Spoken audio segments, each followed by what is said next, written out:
कल हमने क्लास में जाना था कि हम सबको वेरी वार्म गुड आफ्टरनून। कल हमने जाना था कि किस तरीके से वास्तु को हमें जानना होता है, उसकी डेफिनेशन क्या है, उसके प्रिंसिपल्स क्या हैं, किन-किन चीज़ों पर वास्तु आधारित है और क्या-क्या उसकी प्रायोरिटीज़ होती हैं। कोई भी घर खरीदने से पहले हमें जिन चीज़ों का ध्यान रखना चाहिए, उसकी तैयारी ही वास्तु कहलाती है, क्योंकि 4 दीवारों से बनने वाला घर मकान ही होता है। उसके अंदर जब आप स्वस्थ रहते हो, हेल्दी रहते हो, प्रॉस्पर रहते हो, तभी जाके कोई 4 दीवारें घर में कन्वर्ट होती हैं और आपको खुशियाँ देती हैं। तो आज उसके आगे बढ़ते हैं। जैसा कि हम कल बात कर रहे थे कि एनर्जीज़ पर काम करते हैं। वास्तु एक ऐसा विषय है जिसमें आप एनर्जीज़ से बात भी कर सकते हैं। ज़रूरी नहीं है कि आप सिर्फ अपना कंक्रीट का घर बनाएँ और उसी में आपको सारी चीज़ें मिल जाएँ, ऐसा ज़रूरी नहीं है। जब आपने अपने घर में रजिस्ट्रेशन करवाया, आपने अपना घर खरीदा, उसके बाद आप रजिस्ट्रार के यहाँ रजिस्ट्री कराने तो चले गए पेपर्स पे, अपने घर पे, लेकिन आज से पहले आपके घर के अंदर बहुत सारी चीज़ें ऐसी उस भूमि के अंदर कोई जीव रहा होगा, चाहे वो इंसेक्ट हो, चाहे कोई पेड़ हो, कोई भी हो, किसी और जन्म-जन्मांतर से वो धरती तो यही है। हम बदलते हैं पीढ़ी दर पीढ़ी, हम स्थान बदलते हैं, लेकिन भूमि यहीं रहती है, वो कहीं नहीं जाती। तो जैसे ही भूमि अपना ट्रांसफ़ॉर्मेशन करती है, एक युग से दूसरे युग में, जब अर्थक्वेक आता है तो ऊपर-नीचे हो जाती है। तो इस विधान से क्या होता है, एनर्जीज़ शिफ्ट हो जाती हैं।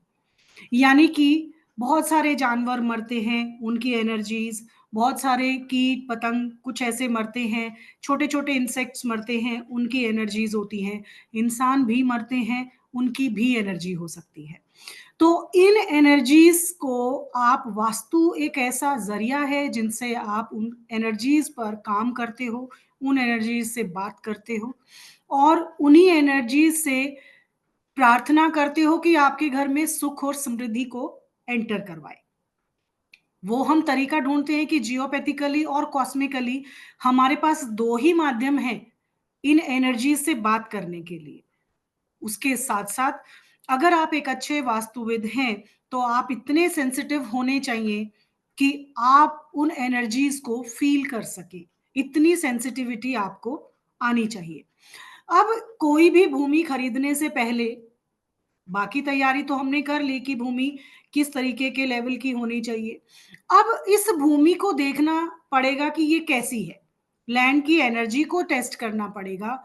जब इसके फैक्टर्स की बात करते हैं, तो लैंड एनर्जी यानी कि भूमिय ऊर्जा सबसे ज़्यादा बड़ा रोल प्ले करती है किसी भी घर को बनाने के लिए। यानी कि कोई भी वास्तु सम्मत घर बनेगा, वो भूमि तय करेगी कि उस घर की एनर्जी कितनी है। अगर वो भूमि वहाँ पर बाधित है, श्रापित है, कोई हड्डी, कोई कंकाल उसके अंदर दबा हुआ है, उसके आस-पास का स्थान यानी कि संगत, जैसे कल भी हमने बात की थी, यानी कि भूमि के आस-पास क्या है? कोई ग्रेवयार्ड है तो कैसी एनर्जी देगा? कोई हॉस्पिटल है तो कैसी एनर्जी देगा? कोई स्कूल है तो कैसी एनर्जी देगा? कोई टेम्पल है तो कैसी एनर्जी देगा?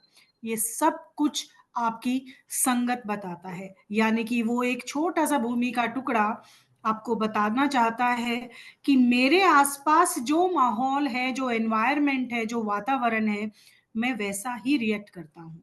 या उस भूमि के अंदर जो भी एनर्जीज़ विद्यमान हैं, वो ऊपर की तरफ आपके घर में प्रवेश कर जाती हैं, जब आपकी 4 दीवारें बनती हैं तो।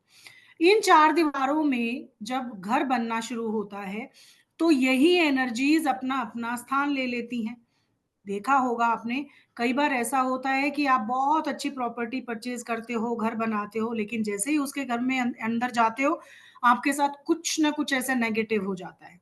आपने तो अभी तक कुछ किया नहीं, तो नेगेटिव कैसे होना शुरू हो गया? क्योंकि उस भूमि पर आपसे पहले किसी और की एनर्जी वास कर रही थी और वो नहीं चाहती कि आप वहाँ पर आएँ। तो ऐसी सिचुएशन में जब भी ऐसी समस्याएं आपके सामने आती हैं, तो आपको ये समझ जाना चाहिए कि इस घर की एनर्जी डिस्टर्ब है, उसको मुझे प्रार्थना से, विधि विधान से, हवन करके यहाँ की शुद्धि करनी पड़ेगी। तो इन एनर्जीज को टेस्ट करने के लिए ही हम फैक्टर्स पर बात करते हैं। सबसे पहला फैक्टर जो निकल कर आता है वो लैंड एनर्जी बताती है कि ये भूमि कैसी है, जो भूमि पर हम रहने वाले हैं वो भूमि कैसी है।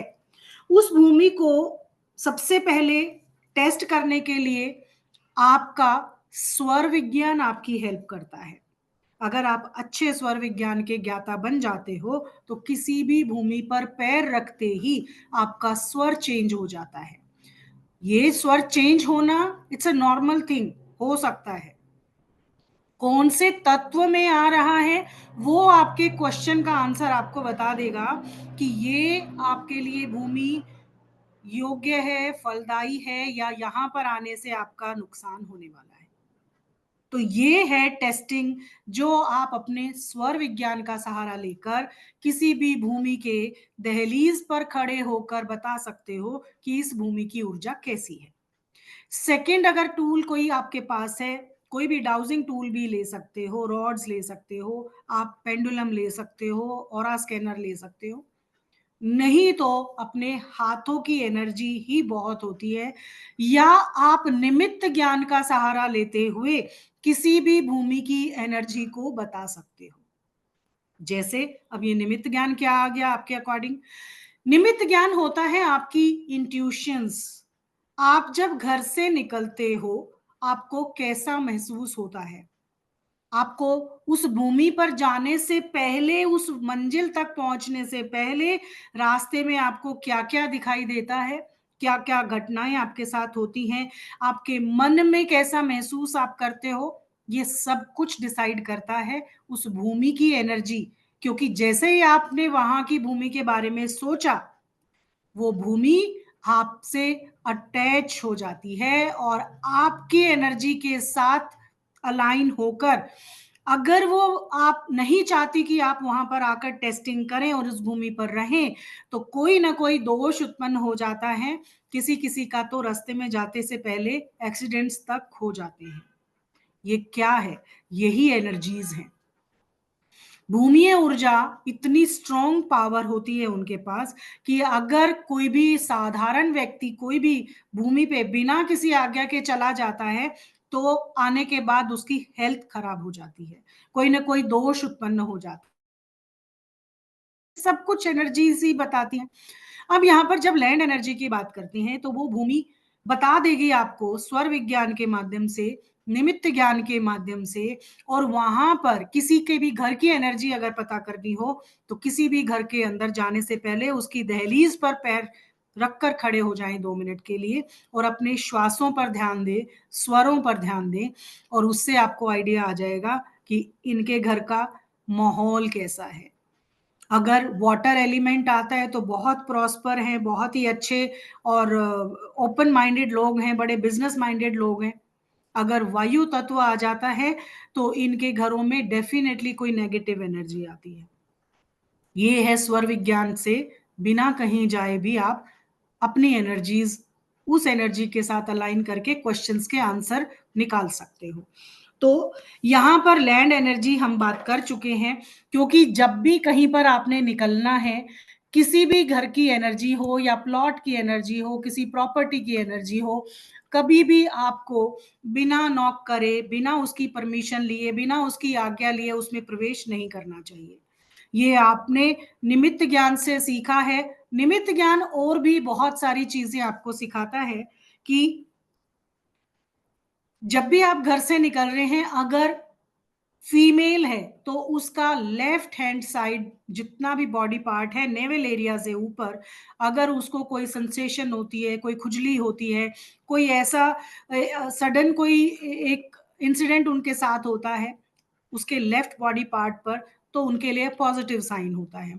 लेकिन अगर यही कोई भी मेल वहां पर टेस्टिंग के लिए गए हैं तो उनको राइट हैंड साइड पे उनके बॉडी पार्ट पर अगर नेवल एरिया से ऊपर है तो पॉजिटिव साइन है, और अगर नेवल एरिया से नीचे अगर उनको सेंसेशन हो रहा है, कई बार आपकी बॉडी, वो कहते हैं ना हमारा, मेरी दाईं आंख फड़क रही है, बाईं आंख फड़क रही है, ये निमित्त ज्ञान के ही पार्ट्स होते हैं, ये कोई अंधविश्वास नहीं है। हमारे शास्त्रों में इन एनर्जीज को ढूंढने के लिए, इनसे बात करने के लिए यही माध्यम चुना गया था। हमारे शरीर में जो एनर्जी है, वो भी तो एनर्जीज से बात करने का कोई ना कोई जरिया, कोई ना कोई माध्यम तो देगी। और ये कभी भी ऑब्जर्व करके देखिए, कभी भी ऐसा होता है, उसके, आप जैसे ही अगर आपका लेफ्ट हैंड साइड में कोई भी सेंसेशन होता है तो उसके बाद ऑब्जर्व कीजिए आपके साथ क्या घटना घटित होती है।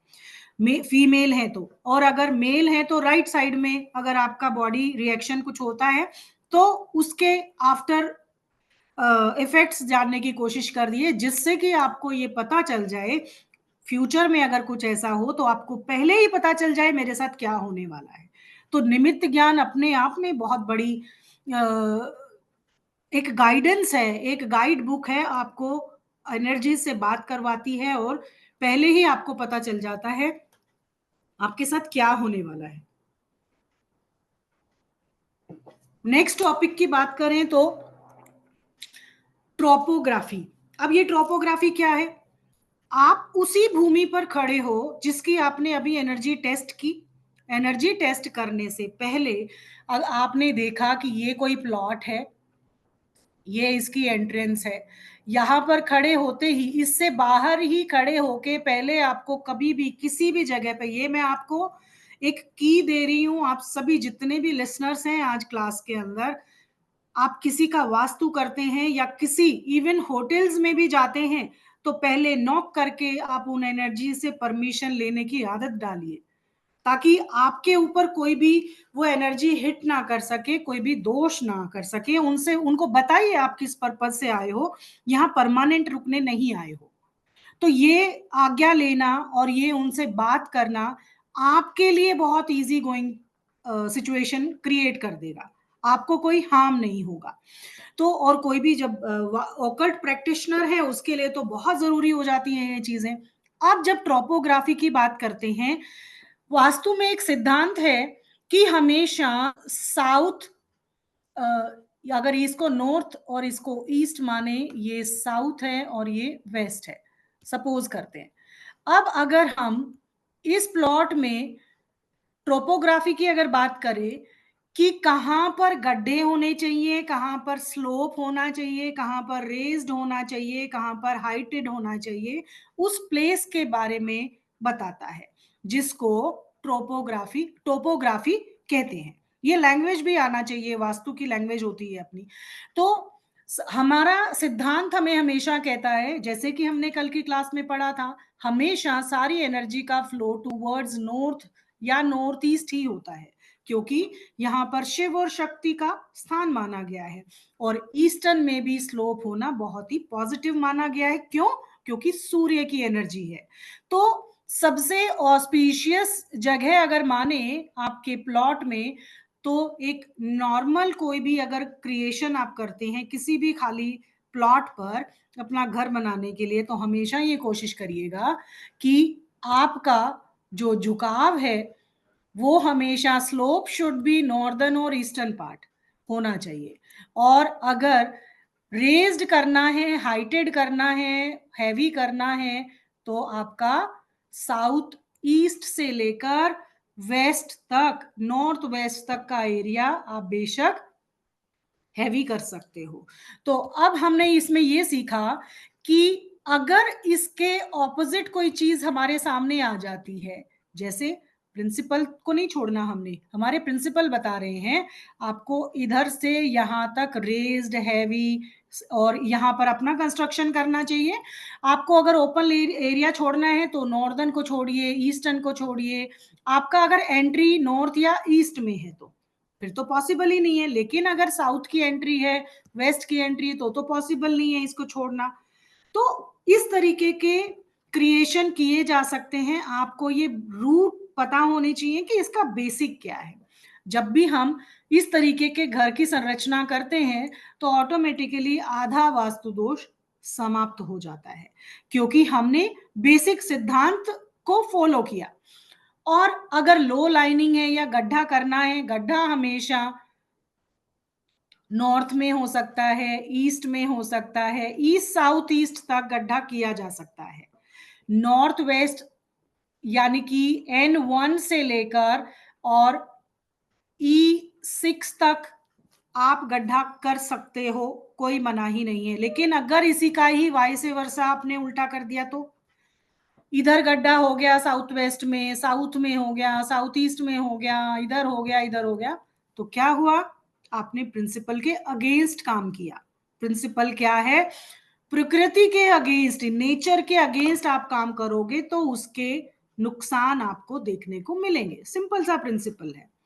तो हमेशा ध्यान रखिए, टोपोग्राफी करते हुए हमेशा ध्यान रखना है कि आपको स्लोप किधर देना है और रेज्ड कहां पर रखना है। सबसे ज्यादा प्रॉब्लम इन्हीं दो फैक्टर की वजह से हर घर में वास्तु दोष को उत्पन्न करती है। टोपोग्राफी का बैलेंस होना बहुत जरूरी है। नेक्स्ट है जियोलॉजी। अब ये जियोलॉजी क्या है?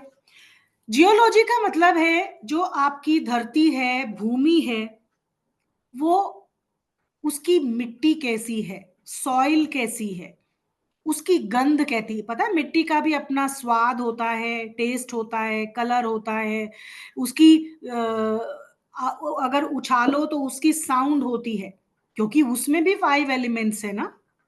और यही 5 एलिमेंट्स जैसे पूरे ब्रह्मांड में विद्यमान है, हमारे शरीर में विद्यमान है, मिट्टी के हर कण कण में 5 तत्व बसते हैं।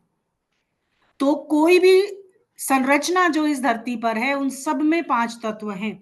तो इसीलिए इनके अंदर गंध है, रंग है, टेक्सचर है, इनका इनका अपना स्वाद है। तो ये सारी डिसाइड करती हैं कि ये भूमि किसके लिए उपजाऊ है, जो हम ब्रीफली क्लास में पढ़ेंगे ही ऑब्वियसली। अब इसका, जब भी आप कोई प्लॉट पर अपना घर जैसे नींव खोदने की शुरुआत करते हो यहां पर, तो जब खुदाई का काम शुरू होता है, डिगिंग करते हैं, तो इसके अंदर मिट्टी कैसी निकलती है, मिट्टी का कलर कैसा है। जब हमने खुदाई की तो इसमें पत्थर निकले, कंकाल निकले, क्या निकला हमें नहीं पता ना। हम तो ऊपर से खुदाई करना शुरू करते हैं। जैसे जैसे डिगिंग का काम शुरू होता है, कम से कम एवरेज अगर देखा जाए तो शास्त्रार्थ बोला गया है कि एक पुरुष समान लेंथ, पुरुष कौन? ग्रह स्वामी की हाइट जितनी मिट्टी खोदकर बाहर निकाल देने से और कहीं अच्छी जगह की मिट्टी उस भूमि पर लाकर भर देने से सारा वास्तु दोष जियोलॉजिकली चेंज हो जाता है। क्यों हुआ ऐसा?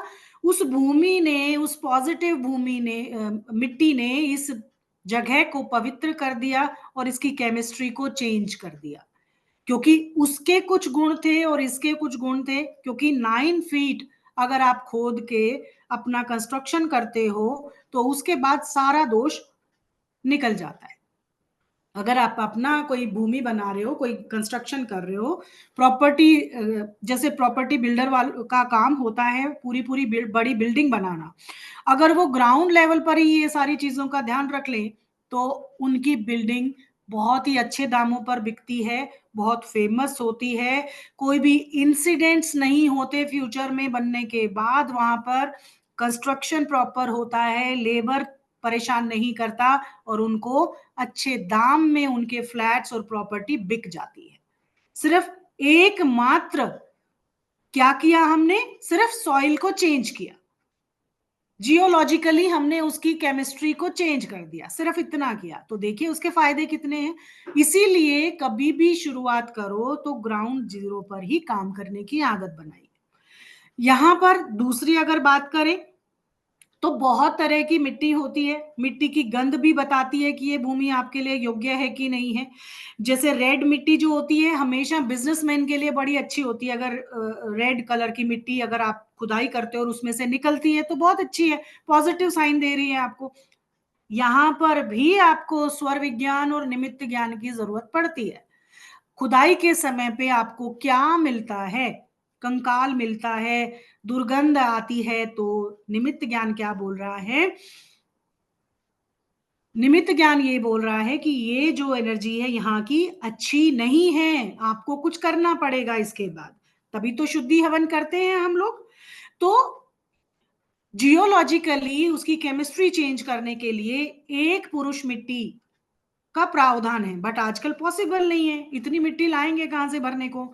तो फिर इसको समय काल परिस्थिति से हमने चेंज कर दिया, कितना कि कम से कम नेवल जितना तो जो ऑनर है, नेवल जितना तो खुदाई कर ही देनी चाहिए नींव की या पूरे प्लॉट की।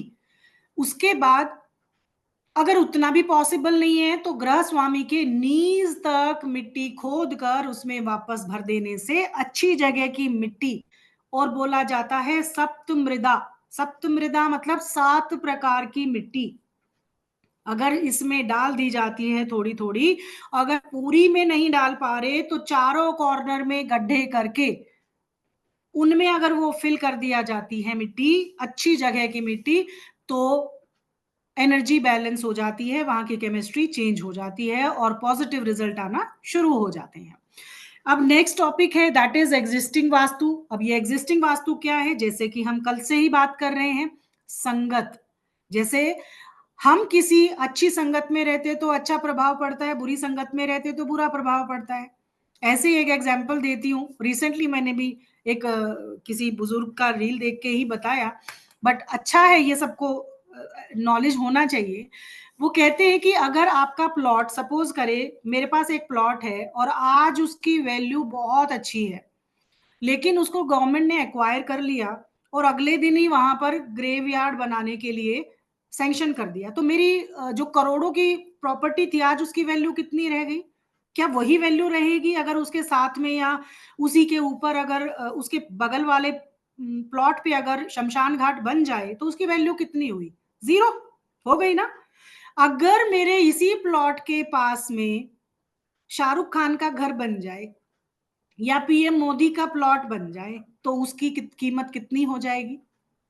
समझने की कोशिश करिएगा, दिस इज कॉल्ड संगत। आप किस एनवायरमेंट में हो, आपका घर भी उसी संगत को रिफ्लेक्ट करता है। अगर एग्जिस्टिंग वास्तु की बात करते हैं, उसका मतलब होता है आपके घर के आसपास बना क्या हुआ है। पार्क है, हॉस्पिटल है, पुलिस स्टेशन है, ग्रेवयार्ड है, कोई भी नदी बह रही है, कोई भी कूड़ा है, कचरा है, रेज्ड है, हाई रेज्ड बिल्डिंग है, या बहुत ही ऐसे गड्ढे हैं, सामने कुआं है, पीछे कुआं, क्या है आपके घर के आसपास, आपका एनवायरमेंट कैसा है, दैट इज एग्जिस्टिंग वास्तु। अगर आप कोई प्रॉपर्टी खरीदने जा रहे हो तो जिस जिस जगह से आप घूमने के बाद उस प्रॉपर्टी पर पहुंचते हो तो आसपास का एरिया जरूर देखते हो ना, कि हमारे नियर बाय में ही मार्केट होनी चाहिए ताकि हमें कोई दिक्कत ना हो, हॉस्पिटल की सुविधा होनी चाहिए। अगर पुलिस स्टेशन है तो रोज वहां पर ऐसे ऐसे इंसान आते हैं, चीखते चिल्लाते हैं, गलत मानसिकता के लोग आते हैं, तो एनर्जी वहां की कैसी हुई? नेगेटिव हुई। अगर कोई हॉस्पिटल है, हॉस्पिटल भी नेगेटिव एनर्जी का ही एरिया माना जाता है, क्योंकि वहां पर बहुत सारे किसी नवजात बच्चे की मृत्यु हो रही है, कोई बीमार होते हैं, कोई तकलीफ में ही आते हैं, वहां पर कितनी डेथ्स हो जाती हैं, तो उनकी भी तो एनर्जी मरघट जैसी ही होती है, शमशान जैसी ही हो जाती है। तो एग्जिस्टिंग वास्तु अपने आप में बहुत बड़ा रोल प्ले करता है। किसी भी प्रॉपर्टी को खरीदने जाओ तो एग्जिस्टिंग वास्तु को जरूर ध्यान में रखना है, उसके 100 मीटर के दायरे में क्या क्या चीजें अवेलेबल हैं वो आपने जरूर देखनी चाहिए। अब आते हैं शेप ऑफ द प्लॉट, उस प्लॉट की शेप क्या है। अब यहां पर शेप का बड़ा ही पंगा चल रहा है क्लास में, ऑनेस्टली स्पीकिंग, क्योंकि सबके माइंड में एक ही चीज है कि जहां तक छत आए वहां तक का एरिया कंस्ट्रक्शन उसमें ले लेना चाहिए, मैप में ले लेना चाहिए। बट कैसे पॉसिबल है? अगर मेरा, सपोज करें ये मेरे पास मेरा घर है, मैंने इसको शेड लगा दिया है, दैट्स इट, बट नीचे तो कुछ नहीं है इसके, तो क्या इसको मैं कवर करूंगी? इसके रूफ रूफ को कवर करूंगी क्या? है ही नहीं, ये प्रैक्टिकल है ही नहीं, संभव ही नहीं है। तो आपने कभी भी किसी भी प्लॉट के लिए उसकी जो शेप का पता करना होता है। सपोज करें ये आपका प्लॉट है और इस तरीके से एक प्लॉट बना हुआ है। अब आपने बेस जो रूट लेवल पर जहां जहां पर कॉलम और बीम आपने डाले हैं, that is your shape of the plot. समझ गए? अगर यहां पर पिल्लर हैं, ये पिल्लर है, ये पिल्लर है, ये पिल्लर है, इसको बोलते हैं प्लिंथ बीम। इन बीम्स को अगर जहां जहां पर ग्राउंड रूट लेवल पर, सपोज करें आप मल्टी स्टोरी में रहते हैं, आप तो 50वें फ्लोर पर रहते हैं, आप अपना जो मैप बनाएंगे, आपका शेप ऑफ द प्लॉट, सारी बिल्डिंग एक जैसी बनी है, एक जैसे स्ट्रक्चर से बनी है, तो उसका ग्राउंड लेवल पर जो पिल्लर है उसकी शेप ऑफ द प्लॉट वही मानी जाएगी। पहली बात। अब आप अपने इंडिविजुअल फ्लोर की अगर बात कर रहे हो कि मैं बहुत ऊपर रहता हूं और मुझे तो अपना अपना ही एरिया को देखना होगा, तो क्या करना है? चाहे आपके पास ये बालकनी है, पहले तो प्लिंथ बीम, हमें पता है इस बिल्डिंग का हर जगह पर पिल्लर है, चाहे वो पार्किंग के लिए शेड क्यों ना हो, हर जगह पिल्लर है, प्लिंथ बीम है, बालकनी भी है। लेकिन ऊपर मेरी यहां पर कवर्ड नहीं है, तो क्या मैं ये बालकनी को नहीं लूंगी? आप में से बताइए, लेना होता है कि नहीं लेना होता है? आंसर कीजिए चैट बॉक्स में मुझे फटाफट से। इसको लेंगे कि नहीं लेंगे? आंसर कीजिए। आपकी भी टेस्टिंग होनी जरूरी है, क्योंकि आधा अधूरा ज्ञान ना सबके लिए ही हानिकारक है। नीलम जी कह रहे हैं लेंगे लेंगे, साजल जी कह रहे हैं नहीं लेंगे, सुप्रिया जी कह रहे हैं लेंगे। ओके, लुई जी आप क्या कह रहे हैं, लेना चाहिए कि नहीं लेना चाहिए? यस और नो?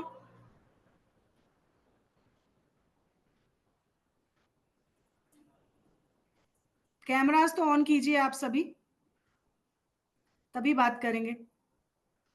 ठीक है, तो ज्यादातर बोल रहे हैं कि लेंगे, और कुछ का आंसर है अभी भी नहीं लेंगे, क्योंकि नहीं लेने वालों के मन में अभी भी यही है कि इसके ऊपर शेड तो है ही नहीं।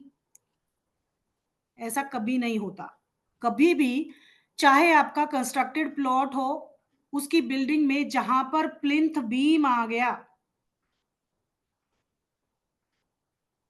अभी अनम्यूट नहीं करूंगी जैस्मिन जी, क्योंकि फ्लो चेंज हो जाता है, लास्ट में वी कैन टॉक। ओके, तो कहने का अर्थ यही है कि कभी भी आपको जब भी अपने घर के मैप की ग्रिडिंग करनी हो, तो अपनी बालकनी को अगर आप उसमें जा पा रहे हो, सपोज करें आपकी ये पूरी बालकनी है, यहाँ प्लांट प्लांट लगा रखे हैं आपने, ठीक है, और इसका बेस ग्राउंड रूट पे ये है, प्लिंथ बीम यहाँ पर आया हुआ, ये भी है और ये भी है, और ये बढ़ा हुआ है, तो क्या होगा?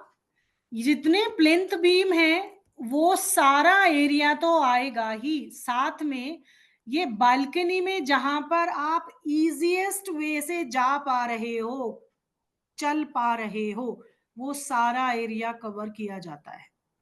उसके ऊपर शेड हो या ना हो, कोई फर्क नहीं पड़ता।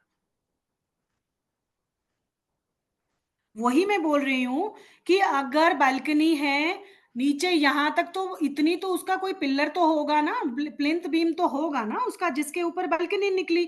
अब ये बालकनी में आप जा पा रहे हो ना इजीली, और उसमें कोई ना कोई एक्टिविटी कर रहे हो, तो डेफिनेटली उसको आप अपने मैप के अंदर इंक्लूड करोगे। उसके ऊपर शेड डिसाइड नहीं करेगा, आपका वॉकिंग उस पे डिसाइड करेगा कि उसको लेना है कि नहीं लेना है। क्लियर टू ऑल या ऑल क्लियर? सबको समझ आया है या ऊपर से जा रहा है? Very nice, good. अब अगली है शेप ऑफ द प्लॉट। बहुत सारी शेप हो सकती हैं, जो हमारे, हमने जिन एक्सिस के ऊपर बात की थी, स्क्वायर शेप हो सकती है जो बहुत ही अच्छी मानी जाती है, रेक्टेंगल शेप हो सकती है आपकी, ट्रायंगल शेप क्या होता है। अब यहां पर एक विषय आपको बताती हूँ, सपोज करें ये आपका घर है और आपके घर के सामने एक इस तरीके का एक पार्क बना हुआ है। आपका घर तो बिल्कुल ओके है, लेकिन ये जो पार्क है ये एग्जिस्टिंग वास्तु में हम काउंट करेंगे इसको। अब यहाँ पर अगर ये पॉइंटेड प्रॉपर्टी आपके घर के एग्जिस्टिंग में है तो आपको इसके नेगेटिव प्रभाव आएंगे, नेगेटिव इम्पैक्ट आएंगे। अगर यही प्लॉट इस तरीके से होके अगर इस तरफ हो जाता ट्रायंगल और इसका ये पॉइंट बाहर होता, आपके घर से दूर जा रहा होता, तो ये आपके लिए पॉजिटिव हो जाएगा। अगर आप अपने शेप बहुत तरह की हो सकती हैं, हर शेप में हर एक भूमि के ऊपर अलग अलग तरीका होता है, जैसे कोई भी, इसलिए आइडल मानते हैं। रेशो बताई गई है कि आपका प्लॉट अगर गोल्डन रेशो के अकॉर्डिंग बना हुआ है तो डेफिनेटली आपके लिए वो बहुत ही अच्छा फल देने वाला होगा। यानी कि 1/1 का स्क्वायर हो जाता है, 1/2, 1/3, 1/4, 1/5 लास्ट होता है। उसके ऊपर अगर रेशो जाती है तो उस प्लॉट को आपको अलग अलग ट्रीट करना चाहिए, एक जैसी ग्रीडिंग नहीं कर सकते। अगला जो पॉइंट आता है दैट इज डेड एंड। अब बहुत सारी चीजें आपने ऐसी देखी होंगी, कुछ गलियां होती हैं, ये गली है, ये सारी बिल्डिंग्स बनी हुई हैं, इनके साथ साथ साथ साथ ये पूरी बनी हुई है, सबके घर बने हुए हैं, मार्केट बनी हुई है, और यहां पर आकर ये डेड एंड हो जाता है और किसी का घर यहां बन गया। आपने देखा होगा, ऑब्जर्व कीजिएगा, डेड एंड की जो प्रॉपर्टी होती है बहुत सस्ती मिलती है। वो आपको लालच के उसमें जाल में फंसा के उस प्रॉपर्टी को सेल करना चाहते हैं, बट कभी भी भूल के भी आपको ऐसी प्रॉपर्टी नहीं खरीदनी। और अगर खरीदी हुई है, आप रह रहे हो, तो उसके इम्पैक्ट आपकी लाइफ में आप फेस कर रहे होगे। क्यों नहीं लेना चाहिए डेड एंड की प्रॉपर्टी? क्योंकि सभी का फेसिंग की एनर्जी, दूसरा जो ये रोड जा रहा है यहां एनर्जी पास थ्रू नहीं हो रही है, यहां आके वो ब्लॉक हो रही है। अगर उसको निकलने का जरिया कहीं मिल जाता तो वो चली जाती, बट सारी पॉजिटिव हो या नेगेटिव हो, सारी एनर्जी आपके घर के अंदर आएगी और आप में इतनी ताकत नहीं है कि आप उन एनर्जी से फाइट कर सके। इसलिए बीमारियां, बिजनेस, फाइनेंशियल, रिलेशनशिप काफी हिट होती है। लेकिन कभी भी किसी के घर में अगर ये दोष हो जाए तो पहले तो ऐसी प्रॉपर्टी को लेना ही नहीं चाहिए, और अगर ले लिया तो उसको एक रोड, आगे बढ़ते हुए रोड की एक पेंटिंग होती है, वो वहां पर अपने मुख्य द्वार पर लगाने से कुछ हद तक उसको सॉल्यूशन मिल जाता है।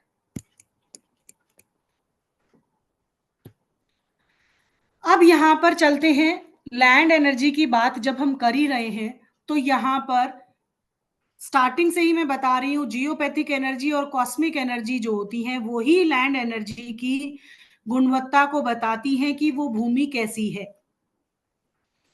अगर किसी भूमि पर, किसी प्रॉपर्टी पर कोई, आप वहां पर जब जाते हो, जैसे मैंने स्वर विज्ञान का सहारा लेते हुए या निमित्त ज्ञान का सहारा लेते हुए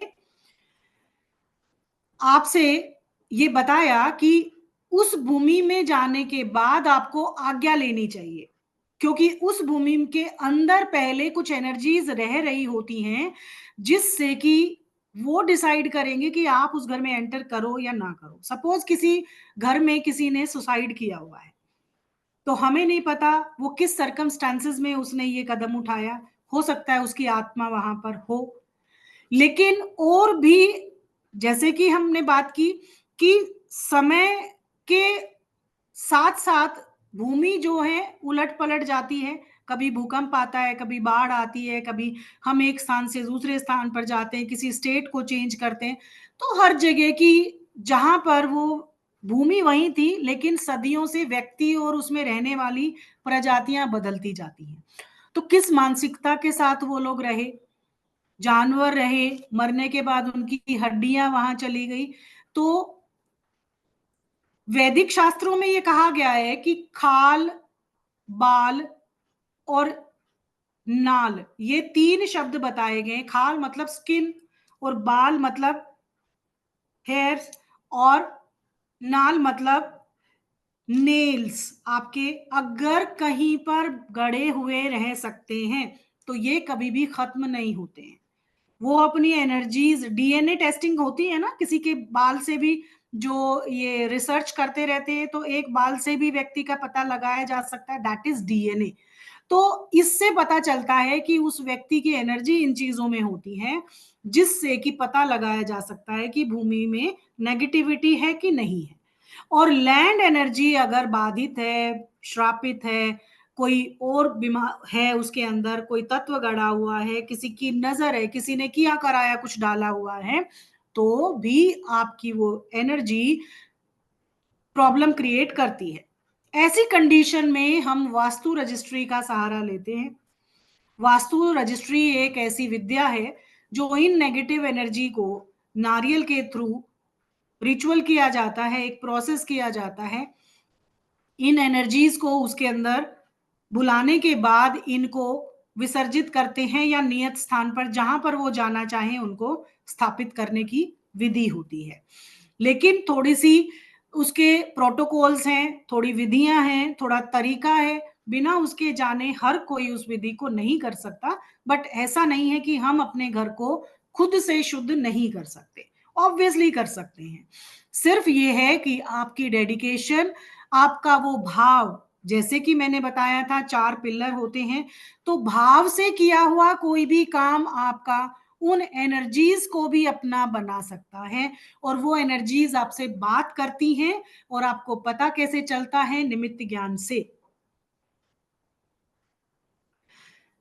निमित्त ज्ञान से जब आप इसको करते हो तो आपके हो सकता है गूज बम्स हो जाए, हो सकता है कुछ आपको अगर ज्यादा ही नेगेटिव है तो क्या आपको हेडेक हो सकता है, या बहुत बार ऐसा भी देखा है कि उन्होंने उसको रखने के बाद उसके अंदर से ब्लड भी निकलता है और मांस भी निकलता हुआ कई बार देखा गया है, और जिसने किया है वो भी कई बार काफी गंभीर स्थिति में पाए गए हैं। तो इसलिए बहुत ही प्रोटोकॉल और बहुत ही तरीके से और विधि विधान से इस क्रिया को किया जाता है। इसको इसलिए हम लोग इसको एडवांस में कराते हैं, ताकि हर किसी को, क्योंकि मिसयूज भी बहुत होता है ना इन चीजों का, तो हर किसी के लिए ये चीज नहीं है। वास्तु रजिस्ट्री बोलते हैं इसको। वास्तु रजिस्ट्री कहने का मतलब है लैंड एनर्जी पर अगर कोई नेगेटिविटी है, कोई भी नेगेटिव बाधा है, तो उसको रिमूव करने की एक प्रोसेस है। उसको जैसे आपने अपना रजिस्ट्री तो करा ली, पेपर पे साइन तो करा है कोर्ट में जाके, लेकिन क्या आपने इस भूमि पर रहने वाली उन एनर्जी से रजिस्ट्री कराई है? उनसे आज्ञा ली आपने इस घर में रहने की? आपने तो बोल दिया ये मेरा घर है, मैंने खरीद लिया है, लेकिन आपसे पहले भी इस घर के अंदर जो आत्माएं, जो जीव आत्माएं हैं, जो परछाइयां हैं या जो भी एनर्जीज हैं, उनसे भी आज्ञा लेनी पड़ती है। तो इसी विधि को रजिस्ट्री बोलते हैं, वास्तु रजिस्ट्री, ताकि वो आपकी भाव से, आपकी प्रार्थनाओं से खुश हो सके और आपको आशीर्वाद दें यहाँ रहने के लिए। और उसके बाद अगर वो यहाँ पर परेशान हैं वो एनर्जीज, तो इनको आप वहां से किसी नियत दिए हुए स्थान पर रख के आ सकें या छोड़कर आ सकते हैं। ये एक प्रोसेस है, इसलिए हमने एडवांस में इसको लिया है, क्योंकि तब तक हम अपने स्टूडेंट को इतना स्ट्रांग बना देते हैं बेसिक में कि एडवांस में उनको ये बहुत ही इजीली समझ में आ जाता है। बहुत सारे प्रोटेक्शन करने पड़ते हैं, तो वो सब भी विधियां बताई जाती हैं। उसके बाद ये मैं ऑलरेडी आपको बता ही चुकी हूं,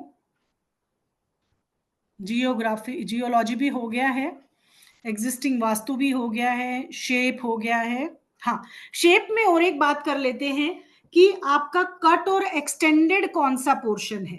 जैसे जो प्लिंथ बीम की, जैसे मैंने बात की आपसे अभी, कि कोई भी प्लॉट जब हम उसका लेआउट तैयार करते हैं, तो अगर सपोज करो ये वाली बालकनी है, तो अगर प्लिंथ बीम यहाँ है, यहाँ है, यहाँ है, उसके पिलर बेस में ग्राउंड लेवल पर, और ये है, तो दैट इज कॉल्ड एक्सटेंडेड।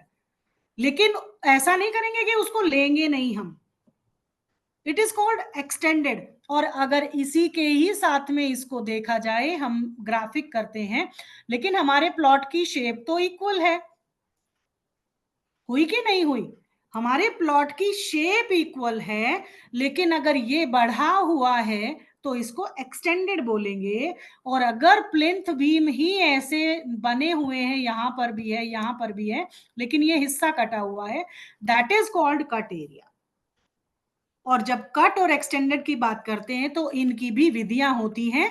बहुत इजीएस्ट वे में इनको एक्सटेंडेड को कम कर सकते हैं और कम को बढ़ा सकते हैं। वो रेमेडियल वास्तु में हम लोग बड़े अच्छे से सीखते हैं।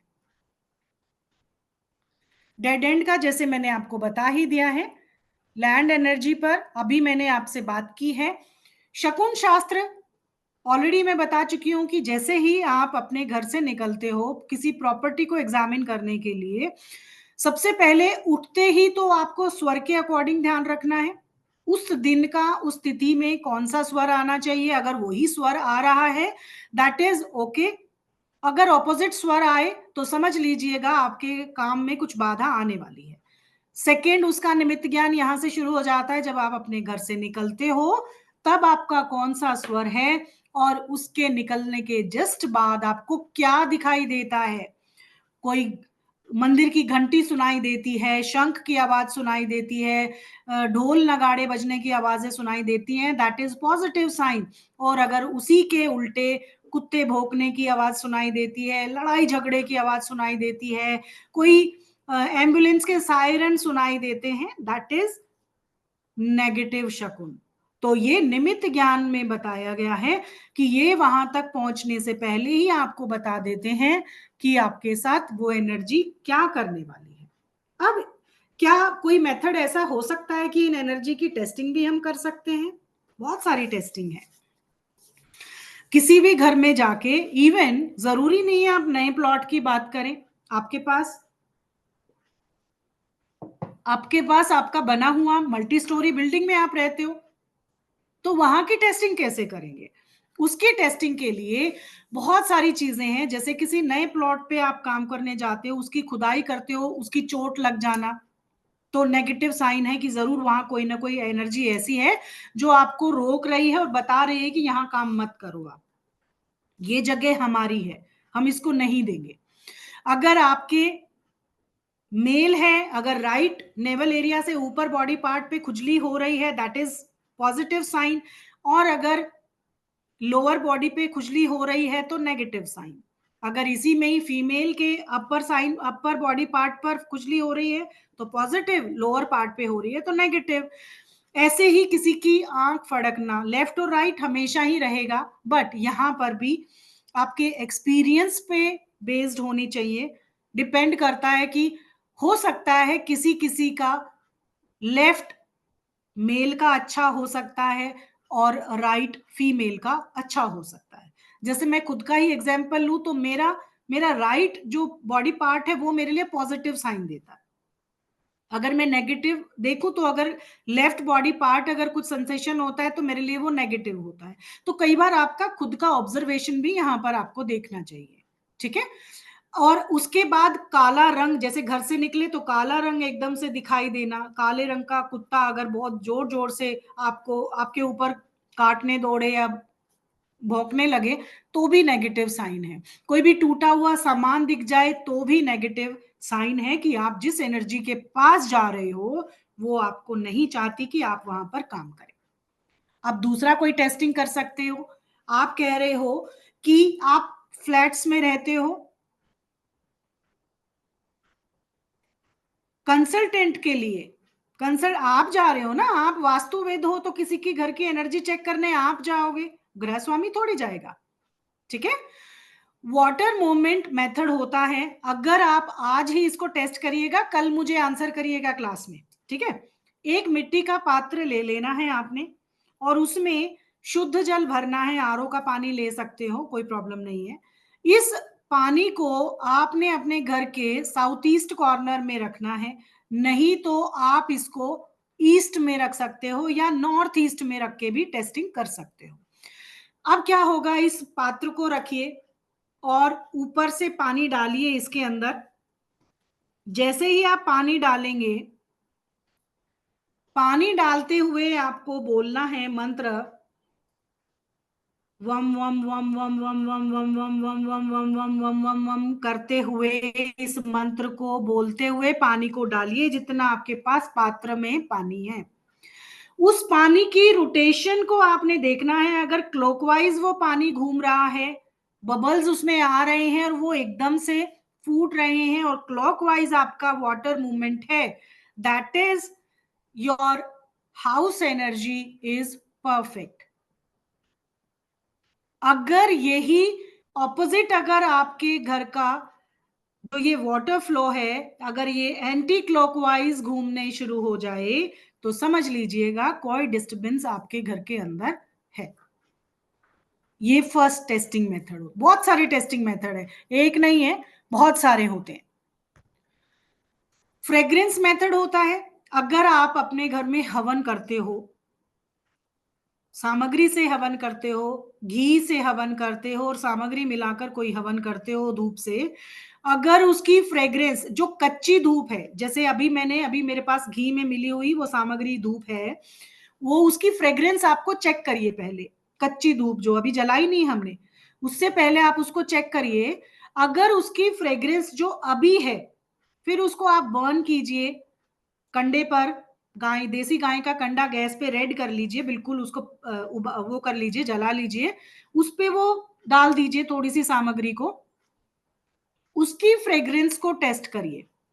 जो कच्ची धूप की फ्रेग्रेंस थी, अगर 10 टाइम एक्सटेंड होकर बहुत ही सौंधी सौंधी खुशबू पूरे घर में स्प्रेड हो जाती है, तो आपके घर की एनर्जी बहुत अच्छी है। थोड़ी सी मॉडरेट रहती है, बहुत जल्दी आधे घंटे में ही खत्म हो जाती है, तो मॉडरेट है।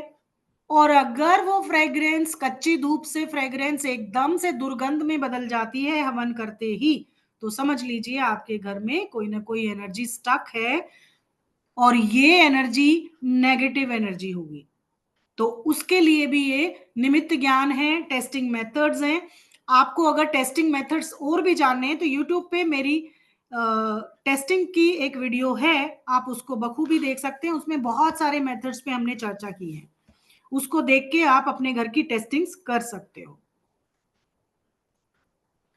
अब ये सबसे बढ़िया टॉपिक आज का, एलिमेंट्स। आपने आज तक जो पढ़ा होगा मुझे नहीं पता, बट मैं आपको जो शास्त्रार्थ है, जो शिव पुराण में जब इन तत्वों की का सृजन हुआ, इनको पैदा जब किया गया, क्योंकि शिव और पार्वती माँ जब आपस में संवाद करते हैं, तब इनको 5 मिथुन बोला गया है। शिव पुराण में 5 एलिमेंट्स की चर्चा की गई है, जो शिव और माँ पार्वती के संवाद में पूछा गया। उनसे पूछा कि सबसे जो ये एलिमेंट है, सृजन कैसे होता है, तो उन्होंने बोला जहां पर इन 5 तत्वों का समावेश होगा, वहां पर कोई ना कोई नया सृजन होगा।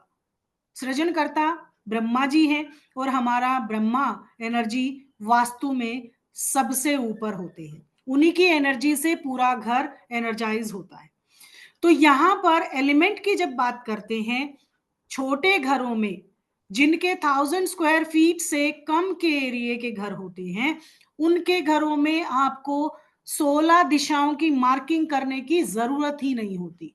उनके घरों में सिर्फ एलिमेंट बैलेंसिंग करवा देने मात्र से उनके घर की शुद्धि हो जाती है, उनका घर बैलेंस हो जाता है। और उसके अलावा एक होता है छोटे मकानों के लिए आय वास्तु।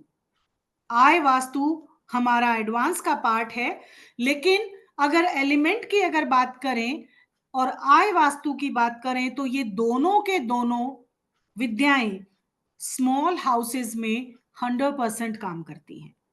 किसी के पास एक कमरे का, सपोज करो 1 BHK का घर है उसके पास, तो वो क्या 16 जोन निकालेगा? लॉजिक तो नहीं बनता ना। उसमें भी 16 जोन में कितना आएगा? 11.25 का एक देवता आता है हमारा, तो आधे देवता उसके बाहर होंगे, आधे देवता गायब होंगे।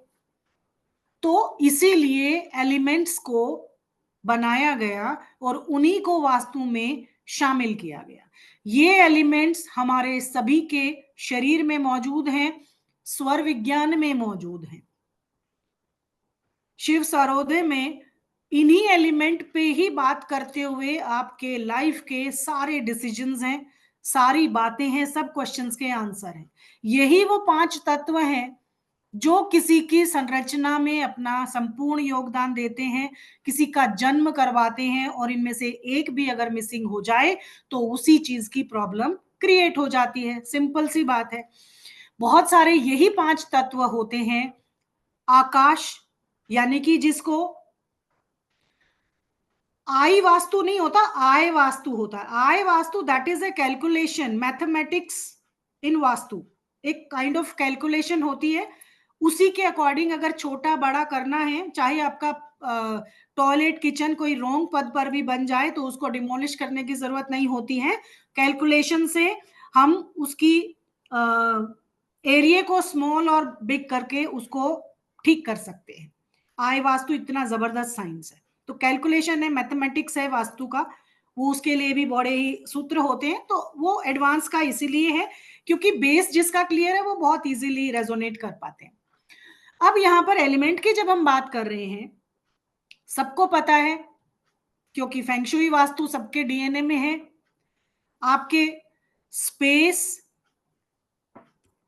सबसे पहला अगर इन पंच तत्वों की बात करें तो space, air, fire, water, then earth, यही 5 तत्व होते हैं। इनको ऊपर नीचे कहीं कहीं पर बताया गया है। पहले स्पेस आया, फिर वाटर आया, फिर एयर आया, फिर फायर आया, फिर अर्थ आया। अर्थ ने स्पेस को बनाया। यही सुना है ना आपने अभी तक। साइकिल आपके अकॉर्डिंग यही साइकिल है, ऐसा नहीं है। 36 एलिमेंट हैं ब्रह्मांड में, शास्त्रों में बताया गया 36 एलिमेंट है। 36 में से इन्हीं 5 तत्वों के पास सृजन की शक्ति है। इन 5 तत्वों में से एक भी अगर कम हो जाए तो उसी की डेफिशिएंसी हो जाती है, उसी की प्रॉब्लम आ जाती है हमारे जीवन में।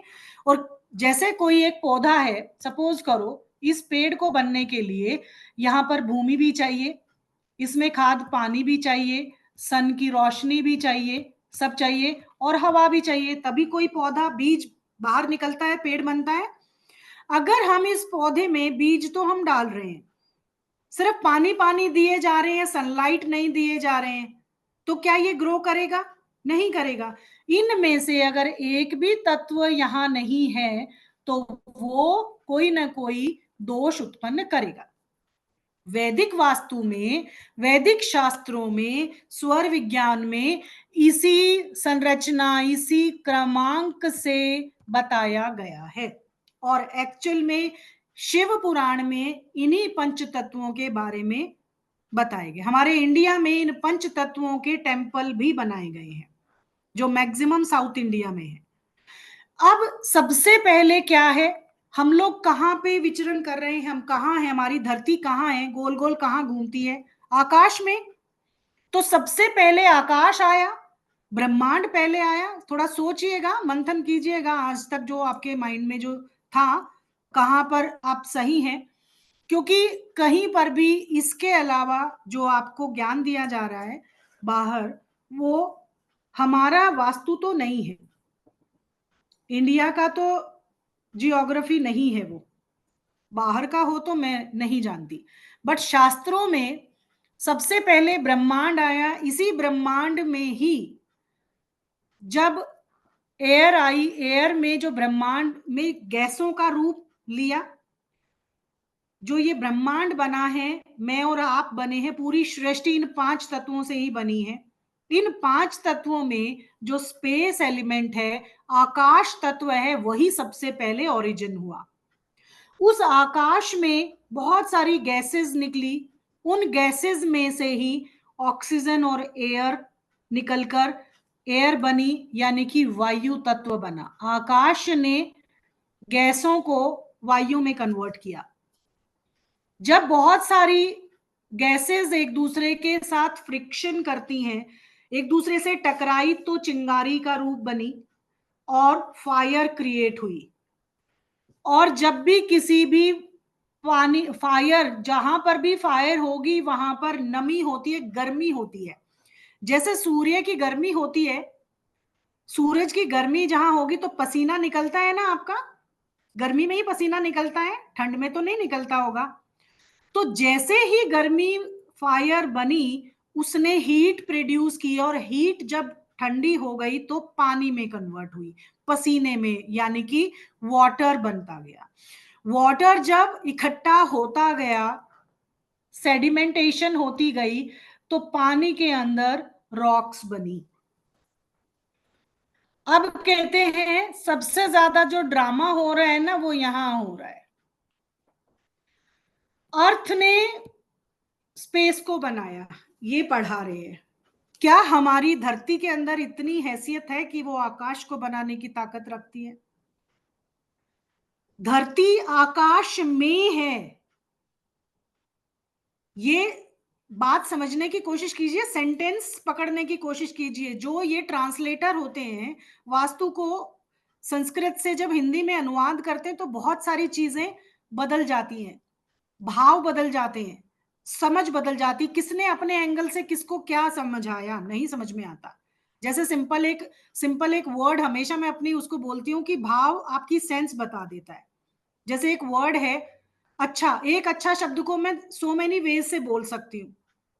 अच्छा, अच्छा, अच्छा, अच्छा, अच्छा, शब्द एक है लेकिन उसकी सेंसेस बदल गई। ऐसे ही किसी ने अनुवाद किया, ट्रांसलेट किया, तो इसकी डेफिनेशन को ही बदल दिया।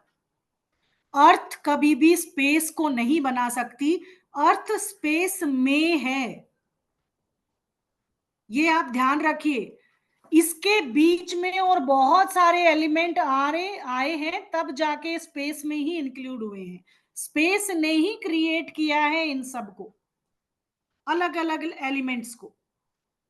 ओरिजिन कौन हुआ? स्पेस हुआ, ब्रह्मांड हुआ, जहां पर नक्षत्र हैं, 27 9 प्लेनेट हैं, स्टार्स हैं, गैलेक्सीज हैं, सूर्य है, चंद्र है। ये सारी चीजें ब्रह्मांड में ही बनी हैं, ना कि पृथ्वी ने ब्रह्मांड को बनाया। समझ में आ गया? आज के बाद कंफ्यूज तो नहीं होंगे। सबसे पहले क्या आया? स्पेस एलिमेंट ऑलरेडी था ब्रह्मांड में, जहां पर भी जो भी बना, ब्रह्मांड पहले से ही है, आकाश तत्व ही है। हमारी पृथ्वी आकाश में घूम रही है, एक छोटा सा प्लेनेट है अर्थ। तो ऐसे ऐसे कितनी गैलेक्सीज हैं, कितनी अर्थ है, हमें पता ही नहीं है अभी। हमारा एक सूर्य है, जाने कितने सूर्य हैं अभी।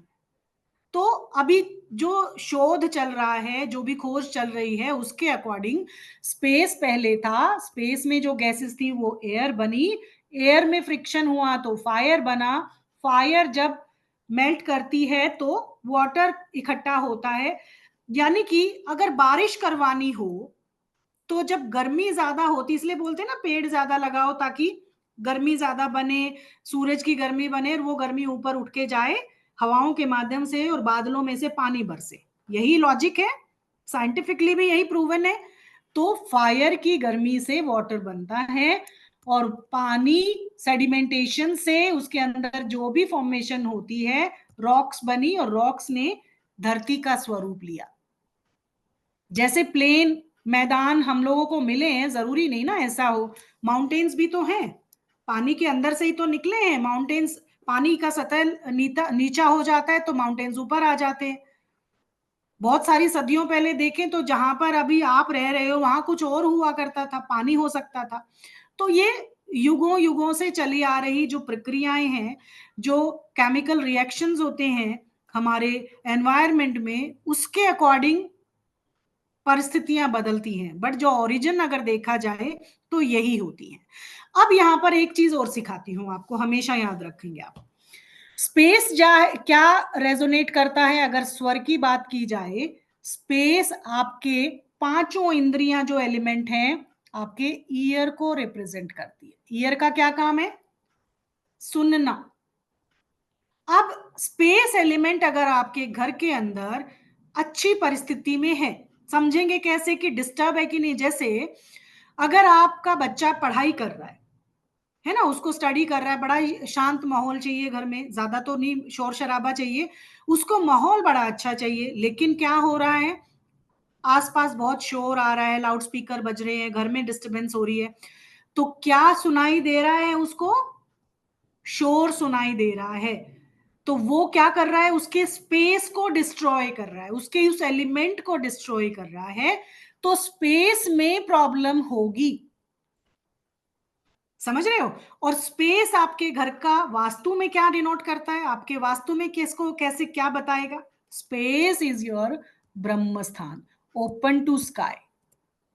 हमेशा ब्रह्म स्थान को ओपन टू स्काई रखा जाता था।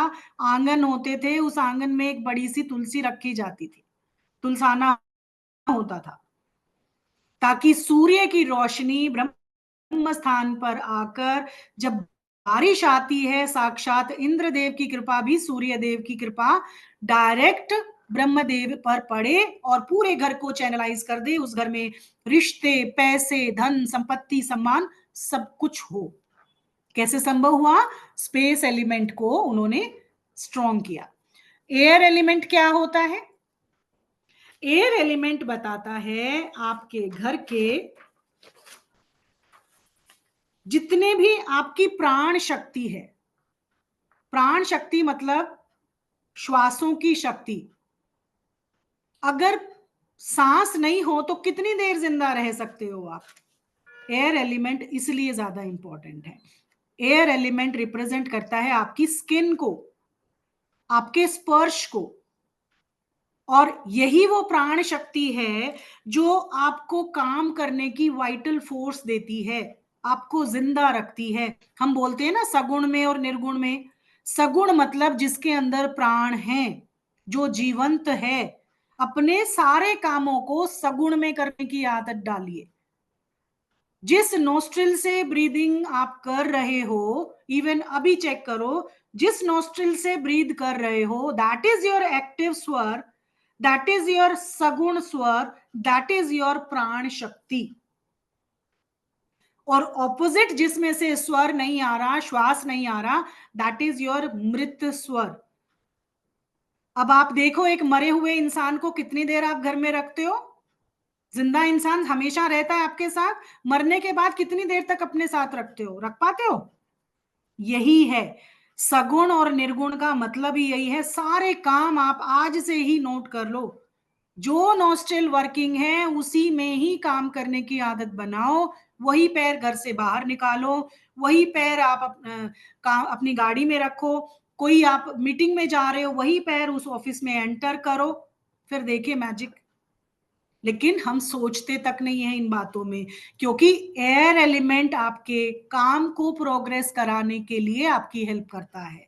That is your vital force, जो आपको प्राणदायिनी शक्ति देती है, जिससे आप अपने घर के सारे कामों को पूरा करते हो, अपने बिजनेस में ग्रो करते हो, अपने व्यापार को आगे बढ़ाने की वो एनर्जी के साथ वहां पर लगे हुए रहते हो। और ये क्या रिप्रेजेंट करती है आपके घर में? वास्तु के अकॉर्डिंग क्या निकल कर आता है? किनको बोलेंगे एयर एलिमेंट आपके घर में? कौन बताएगा? चैट बॉक्स में लिखिए फटाफट से। क्या रिप्रेजेंट करते हैं एयर, किसको बताते हैं? नोबडी? ईस्ट डायरेक्शन नहीं पूछ रही हूं मैं। और ईस्ट वायु तत्व का नहीं है, ये रॉन्ग आंसर है। स्किन इज करेक्ट, स्किन तो बता दिया। प्राण शक्ति इज, ये मैं आपके घर का वास्तु पूछ रही हूं, घर में किन चीजों से हम देखेंगे कि ये आपको एयर एलिमेंट बता रही है। Very nice, very nice. ग्रह नहीं बताना, देखिए कितना कंफ्यूजन है ना। चलिए कोई बात नहीं, ओके। एयर एलिमेंट है आपके घर के वास्तु में आपके डोर्स और विंडोज। कहां से आती है एयर आपके घर के अंदर? डोर्स और विंडो से ही आती है ना। तो ये दोनों चीजें आपके घर के एयर एलिमेंट को रिप्रेजेंट करती हैं। स्पेस एलिमेंट को क्या रिप्रेजेंट करता है? आपका ब्रह्म स्थान, open to sky. Very good Sandeep ji, very good. अब यहां पर फायर एलिमेंट की बात करते हैं। Fire element is your eyes. आप अपनी आंखों से क्या देखते हो? आपको क्या दिखाई देता है? आपके घर की शेप कैसी है? आंखों से ही देख के बताओगे आप, है ना? आप किसी का भी शेप कैसा है, रूप कैसा है, सज्जा कैसी है, इंटीरियर कैसा है, that is your fire element. और ये फायर एलिमेंट आपके घर की शेप बताता है, किस शेप का घर है वास्तु में। अब water element, water element is your, पानी हमेशा स्वाद देता है। वाटर किसको रिप्रेजेंट करता है? मून को। और चंद्रमा, जल, हमेशा आपके खाने में स्वाद भरता है, टेस्ट क्रिएट करता है। टेस्ट देगा वाटर। अब यहां पर क्या देता है? स्वाद, टेस्ट। आपके घर के अंदर जो खाना बनता है उसमें रस कौन सा है, वो बताएगा। किस तरीके का खाना बनता है, ये आपका वाटर एलिमेंट डिसाइड करता है। आपका बिजनेस क्या दे रहा है, आपका किस तरीके का वाटर फ्लो है, यानी कि बिजनेस किस तरीके से चल रहा है, आप लेविशली क्या खा रहे हो, पी रहे हो, आपको लाइफ में रस आ रहा है कि नहीं आ रहा है, मजा आ रहा है कि नहीं आ रहा है। कब आता है? जब आप अच्छे खासे पैसे वाले हो, जो चाहे खरीद लो, जो चाहे घूम लो, जो चाहे आप उस पैसे का इस्तेमाल करके अपने मन की शांति पालो, दैट इज अ रस, दैट इज अ सुकून, दैट इज अ पीस। ठीक है? तो वाटर आपके बिजनेस ग्रोथ के लिए पानी के नाम से ही इसको देखते हैं। अब अर्थ क्या है, और ये वाटर आपके घर में कहां रिप्रेजेंट करता है, क्या रिप्रेजेंट करेगा? सारी वाटर बॉडीज, यानी कि ओवरहेड वाटर टैंक और जितनी भी पाइपलाइन आपके घर में जा रही हैं, वो सब आपका वाटर एलिमेंट है। ठीक है? और क्या अब ये क्वेश्चन आपके माइंड में आएगा कि अरे साउथ में तो पाइपलाइन जानी नहीं चाहिए, वाटर एलिमेंट है इधर तो? कुछ क्लियर हुआ जो बताने की कोशिश कर रही हूं? वास्तु डरने की चीज नहीं है, पहले तो ये समझ लीजिए। वास्तु एक सॉल्यूशन है, और तरीके से किया गया सॉल्यूशन है। वाटर एलिमेंट जो भी आपका ओवरहेड वाटर टैंक है और उससे जुड़ी हुई पाइपलाइन पूरे घर में जो जाल बिछता है, वो सब वाटर एलिमेंट को रिप्रेजेंट करता है आपके घर में। अब आता है अर्थ। अर्थ क्या देता है आपको? स्टेबिलिटी देता है। स्टेबिलिटी किस में? आपके रिश्तों में, आपके बिजनेस में, आपके रिलेशनशिप में, हर एक चीज में स्टेबिलिटी चाहिए तो अर्थ एलिमेंट। अर्थ एलिमेंट क्या है आपका? स्मेलिंग पावर, नोज, आपका नोज। ठीक है? 5 एलिमेंट कंप्लीट हो गए आपके सेंसेस, 5 तत्व। नोज क्या करता है? स्मेल करता है, गंध को स्मेल करता है। पता है कितनी गंध होती है? 1,74,752 तरह की गंध होती हैं, स्मेल्स होती हैं, जो शास्त्रों में वर्णित है। तो अर्थ एलिमेंट स्मेल के लिए, जिसको कि हम अगर यूज करें, फ्रेग्रेंस, जितनी भी फ्रेग्रेंस होती है। अब आप देखो, अपने इष्ट देव के लिए जो धूप लगाते हो, माँ लक्ष्मी को पूजा करने के लिए, तो आप रोज की, है ना, गुलाब की धूप लेकर आते हो, सुगंध जितनी लेकर आते हो, अलग अलग इत्र छिड़कते हो। तो अलग अलग पर्पस के लिए अलग अलग गंध होती है। तो इसीलिए जो अर्थ एलिमेंट है आपके घर के अंदर क्या रिप्रेजेंट कर रहा है, कौन बताएगा अर्थ एलिमेंट क्या होता है? गंध नहीं बोलना, गंध तो इसका एक एलिमेंट है, इसकी पर्सनालिटी है। Stability is good, very good Anuradha ji, ये इसका गुण हो गया, ये इसका कैरेक्टर हो गया। बट घर में कैसे देखेंगे, किसी भी वास्तु में कैसे देखेंगे कि इसको हम अर्थ एलिमेंट बताएंगे? है किसी के पास आंसर? जल्दी करो, क्योंकि बहुत कुछ और पढ़ाना है अभी। Health, no. Anyone else? चले, कोई बात नहीं, ज्यादा टाइम ना लेते हुए, no. Earth is your bhumi, your dharti, your land, जिस पर आप रह रहे हो, जिस पर खड़े हो, वही तो है पृथ्वी। और क्या है? आप समझ में आया आपको 5 एलिमेंट्स? अब एक और तरीका आपको सिखाती हूं लाइफ में, क्योंकि मुझे पता है कोई नहीं पढ़ाता ऐसे, और फेंगशुई वास्तु आप करिएगा नहीं कभी। छोटे घरों में, जैसे मैंने आपको बताया, छोटे घरों में हमेशा आपको छोटे, ये कौन स्क्रिबल कर रहा है मेरी स्क्रीन पे? प्लीज ऐसा ना करें, गलती से हुआ है तो इसको रिमूव कर दीजिए। अब यहां पर एक चीज देखिए, आपको मैं तरीका बताती हूं कि घर में बैलेंसिंग कैसे करते हैं। छोटे घरों में हमने बात की कि 11,000 स्क्वायर फीट से कम के घरों में हम 5 एलिमेंट बैलेंस ही करते हैं। बैलेंसिंग करने का एक तरीका होता है, आपके हाथ में जो ये 5 उंगलियां हैं, ये 8 उंगलियां क्यों नहीं हुई? ये भी 5 एलिमेंट को ही रिप्रेजेंट करती है। तो अगर आप सपोज करें, ये जो बड़ी उंगली है ये आकाश तत्व को रिप्रेजेंट करती है, सबसे ऊंचा।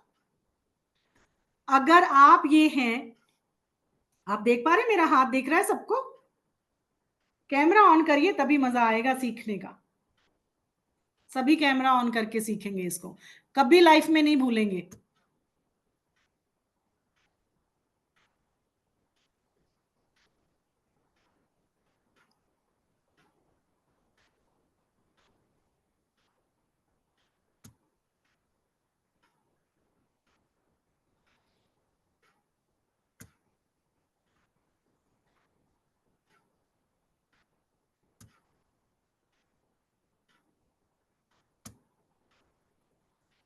जी, वेरी गुड।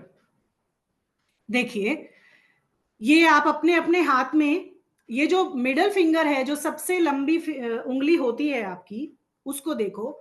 ये खुद को समझना, ये आप हो, ठीक है? आप हो या आपके घर का वो जोन, वो तत्व है जो डिस्टर्ब है।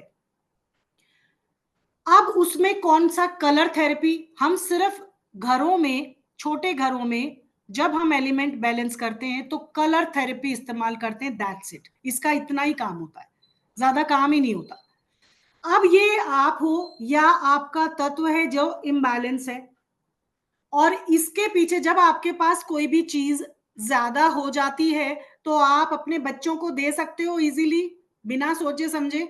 ये आपका बच्चा है, ये आपके पापा हैं, आप ये समझ लो बीच में आप हो। सभी समझ पा रहे हो? अगर आपके पास कोई चीज की कमी होती है तो किससे मांगते हो? अपने पेरेंट्स से मांगते हो या अपने बच्चों से मांगते हो?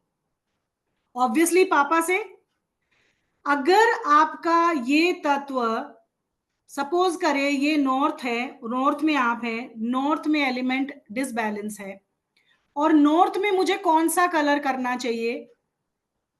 नॉर्थ में अगर मेरा कट है तो मैं उसको एलिमेंट बैलेंसिंग की वजह से कैसे करूंगी चेंज? अगर मेरा नॉर्थ कट है तो मेरे पास कमी है, कट होना मतलब कमी होना, मेरे पास कमी है तो मैं किससे मांगूंगी? पापा से। पापा कौन है? पीछे खड़े हैं, हमेशा हमारी बैकबोन। आप अपने बच्चों की बैकबोन हो ना, फादर फिगर हो, तो आप अपने पापा से पैसे लोगे कि मुझे इस काम के लिए पैसे चाहिए। यानी कि नॉर्थ अगर कट है, उसको फिल करने के लिए पीछे वाला कलर, यानी कि वेस्ट वाला कलर, व्हाइट कलर अगर आप कर देंगे तो आपका नॉर्थ बैलेंस हो जाएगा। अगर आपका नॉर्थ एक्सटेंडेड है, उसको कम करना चाहते हैं, या सपोज करें अब मान लो इसको साउथ है, साउथ एक्सटेंडेड अच्छा नहीं होता, आप उसको कम करना चाहते हो, आपके पास ज्यादा है, तो आप किसको दे दोगे? अपने बच्चे को दे दोगे। तो आगे वाला कलर अगर आपने कर दिया, यानी कि येलो कलर अगर आपने साउथ में कर दिया, तो आपका साउथ बैलेंस हो जाएगा। किस किस को समझ में आया इजीएस्ट वे में? 3 है, पीछे आपके पापा हैं और इधर वाली उंगली आपकी बच्चा है, ये आप हो। इसी को ही सारी कमी आती है, या तो बढ़ेगा। कट और एक्सटेंडेड के लिए ही 5 एलिमेंट की बैलेंसिंग की जाती है, बाकी इसका कोई काम नहीं है। पूरे वास्तु में। छोटे घरों में कट और एक्सटेंडेड की प्रॉब्लम होने की वजह से ही तो छोटे होते हैं ना। तो उसको पूरा करने के लिए अगर आपके पास ज्यादा है, एक्सटेंडेड है, तो अपने बच्चों का कलर अगर आप ले लेंगे तो आप बैलेंस हो गए। अगर आपके पास कमी है तो पापा से उधार ले लो, कलर कर लो, बैलेंस हो गया। Simple, clear. मुझे नहीं लगता आज के बाद आप भूलने वाले हैं इसको, भूलना भी नहीं चाहिए, है ना। साउथ वेस्ट कट हो तो आगे पीछे, अब साउथ वेस्ट आपकी बीच वाली फिंगर हो गई, और पीछे कौन सा है, साउथ हो गया, और आगे कौन सा है, वेस्ट हो गया। कट होगा तो क्या होगा, कट है तो कम है, यानी कि आप पीछे वाला कलर, आगे वाला कलर करोगे, वेस्ट वाला कलर साउथ वेस्ट में कर दोगे तो आपका कट कंप्लीट हो गया। सिस्टम वो ही रहेगा, वो चेंज नहीं होगा, ठीक है।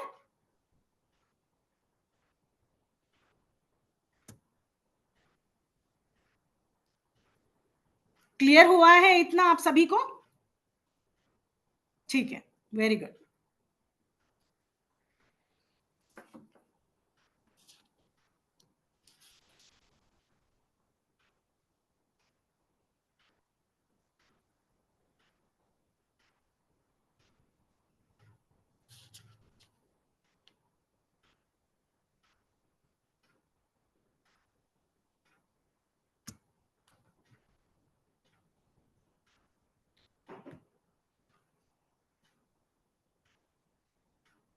5 एलिमेंट बैलेंसिंग के लिए जब हम बात करते हैं तो हमेशा इन्हीं चीजों को ध्यान में रखा जाता है, और छोटे स्थान पर छोटी जगहों को बैलेंस करने के लिए हमें सिर्फ और सिर्फ यही टैक्टिक्स को इस्तेमाल करना होता है। अगर ज्यादा है तो आगे वाला कलर कर देना चाहिए, और अगर कम है तो पीछे वाला कलर करके बैलेंस कर देते हैं, सिंपल। कलर है ग्रीन, ब्लू, व्हाइट, ब्लैक या ग्रे और येलो, यही पंच तत्वों के कलर हैं। हम ब्रीफ तो क्लास में ही सीखेंगे मैम। अब एक बार कोर्स कंटेंट की फिर से बात कर लेते हैं, आपको समझ में आ जाएगा। आज आपको कोम्बो कोर्स के बारे में भी बता दिया जाएगा कि अगर देवता वास्तु भी अगर आप करना चाहते हैं तो उसके अकॉर्डिंग भी इसके अंदर हम क्या क्या सीखने वाले हैं, ये तो बहुत ही छोटे तौर पर आपको बताया जा रहा है, और क्लास के अंदर इसको बहुत ही डिटेल्ड तरीके से आपको सिखाया जाता है, बहुत सारे एग्जाम्पल दिए जाते हैं। इसीलिए 21 to 25 डेज की क्लास बनती है। बेसिक प्रिंसिपल हम सीखते हैं, 16 डायरेक्शंस की ग्रीडिंग भी करते हैं, मैपिंग करना सिखाते हैं, और कैसे इन डेप्थ प्रॉपर बताते हैं क्या उनके गुणधर्म है, कैसे आप अपने मैप को देखेंगे। 5 एलिमेंट्स की डेप्थ नॉलेज आपको दी जाएगी जैसे कि आज क्लास में बताया गया है उसका। उसके बाद क्या क्या और किस तरीके से बैलेंस करते हैं, जो ग्रीडिंग करेंगे उसके अकॉर्डिंग बताया जाएगा। डिफरेंट शेप ऑफ प्लॉट है, कहाँ पर लो लाइनिंग है, कहाँ पर होना चाहिए, किधर ढलान होना चाहिए, किधर हाई रेज्ड होना चाहिए, प्रॉपर उसमें सिखाया जाता है।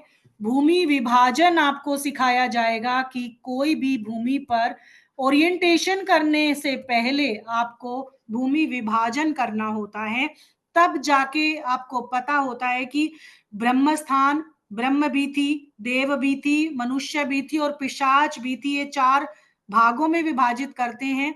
अलग अलग भीति पर अलग अलग ओरिएंटेशन करने की बात कही गई है, जिसके अंदर अगर आप 100% रिजल्ट चाहते हो तो आपको ध्यान रखना चाहिए।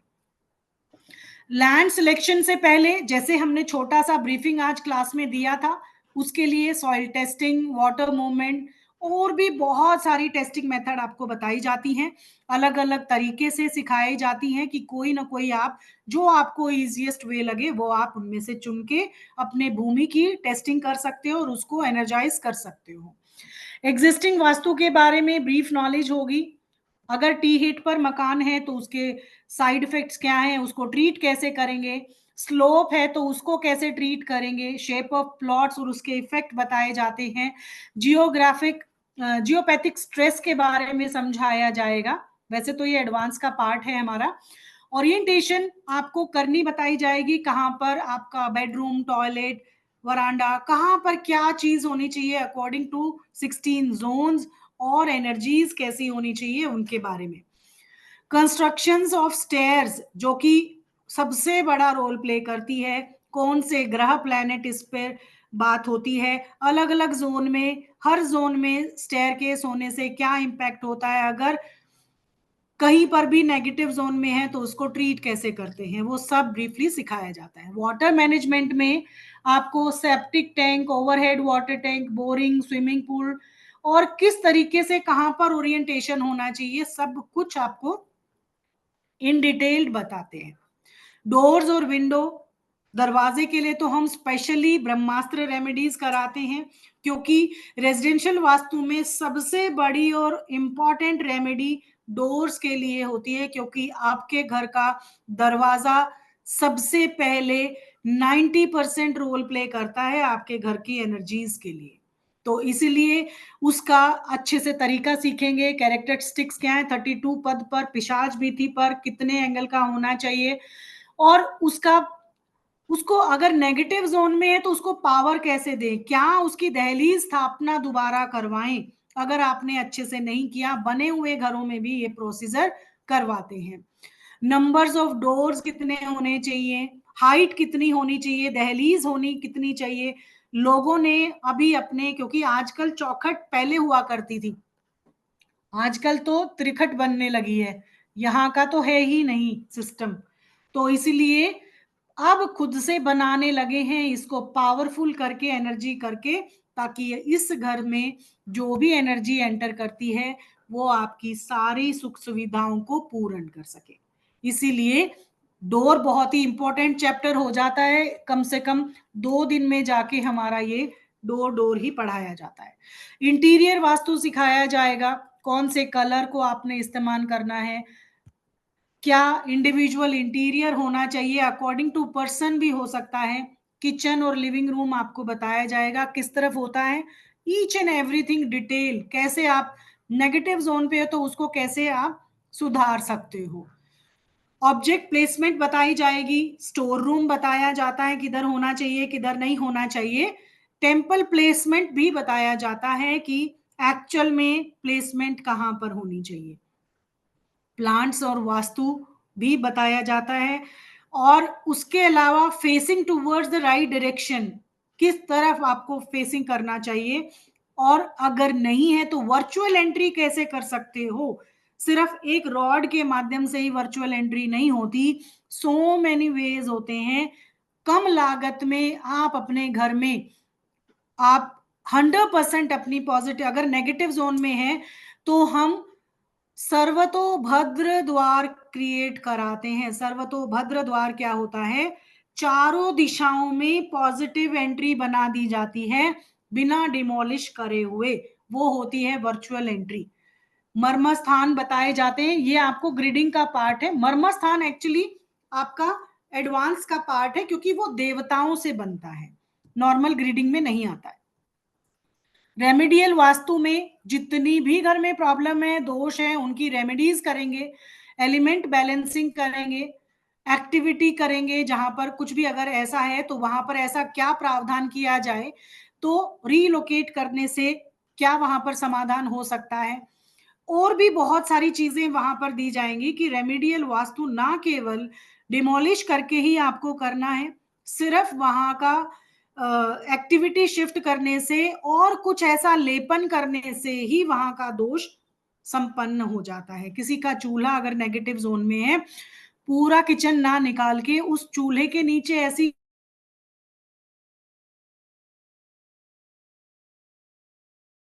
हमें लेयरिंग करनी है जिससे कि आप अपने काम को बखूबी कर पाए। स्वर विज्ञान का बिल्कुल फ्री ऑफ कॉस्ट आपको सिखाया जाएगा स्टार्टिंग से, कि हर विधि परफॉर्म करने से पहले आपको स्वरों का ध्यान रखना चाहिए। कोई भी मीटिंग, कोई भी इंपॉर्टेंट काम के लिए अगर जा रहे हो तो आपको आपके काम के अंदर 100% रिजल्ट चाहिए, उसके लिए आपको स्वर विज्ञान सिखाया जाएगा। 2D 3D रेमेडी प्लेसमेंट, तिथि नक्षत्र मुहूर्त में ही की गई रेमेडी 100% रिजल्ट देती है, उसके बारे में भी बताया जाएगा। और भी बहुत सारी व्यापार वृद्धि की, आपको पैसे की, हेल्थ की बहुत सारी रेमेडीज मिलती हैं, जो आप टाइम टू टाइम उसको करके अपनी प्रॉब्लम्स का सोल्यूशन कर लेते हो। Health vastu, money vastu, relation vastu, children vastu, ये सब कुछ आप अपने आप से कर लेंगे, कोई इसमें अलग से पढ़ाने की भी जरूरत नहीं होगी। इतना आप एक्सपर्ट हो जाओगे कि ये तुरंत आपके समझ में आ जाएगा। कट और एक्सटेंशन प्लॉट अगर है, उसको कैसे रेमेडियल तरीके से आप विधियां करके इसको दूर कर सकते हो। टॉयलेट, सेप्टिक टैंक और ओवरहेड वाटर टैंक की स्पेशल रेमेडीज होती हैं, जो हम क्रिस्टल्स और इन सब के माध्यम से करते हैं, उनका तरीका आपको बताया जाएगा। भूमि की एनर्जी को बूस्ट करने के लिए, सपोज करें कोई भी बाधित भूमि है, कोई भी ऑब्स्ट्रक्शंस हैं, आपके फ्लैट नहीं बिक रहे हैं, आप अपना घर नहीं बना पा रहे, बहुत सारी एनर्जी डिस्टर्ब है, उसको कैसे करेंगे, तो वो आपको सिखाया जाएगा। सिंबल वास्तु, स्वास्तिक, ओम, कलश स्थापना, फ्लैग बनाकर, पेंटिंग से, आइडल से और आर्ट इफेक्ट से कैसे आप अपने घर को पॉजिटिव कर सकते हो, कहां पर क्या रखना चाहिए, तो ये पूरा ब्रीफ नॉलेज आपको दी जाती है।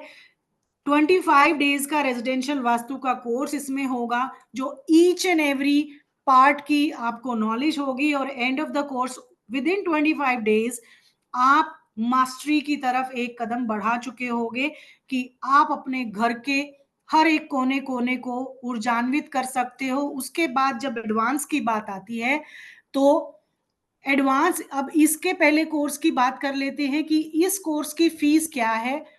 अगर आप रेजिडेंशियल में ही सिर्फ एडवांस में आप लेना चाहते हो, तो 3999 का इसका अमाउंट होता है, वो पे करके आप आज ही रजिस्टर कर सकते हो। Sir, are you there?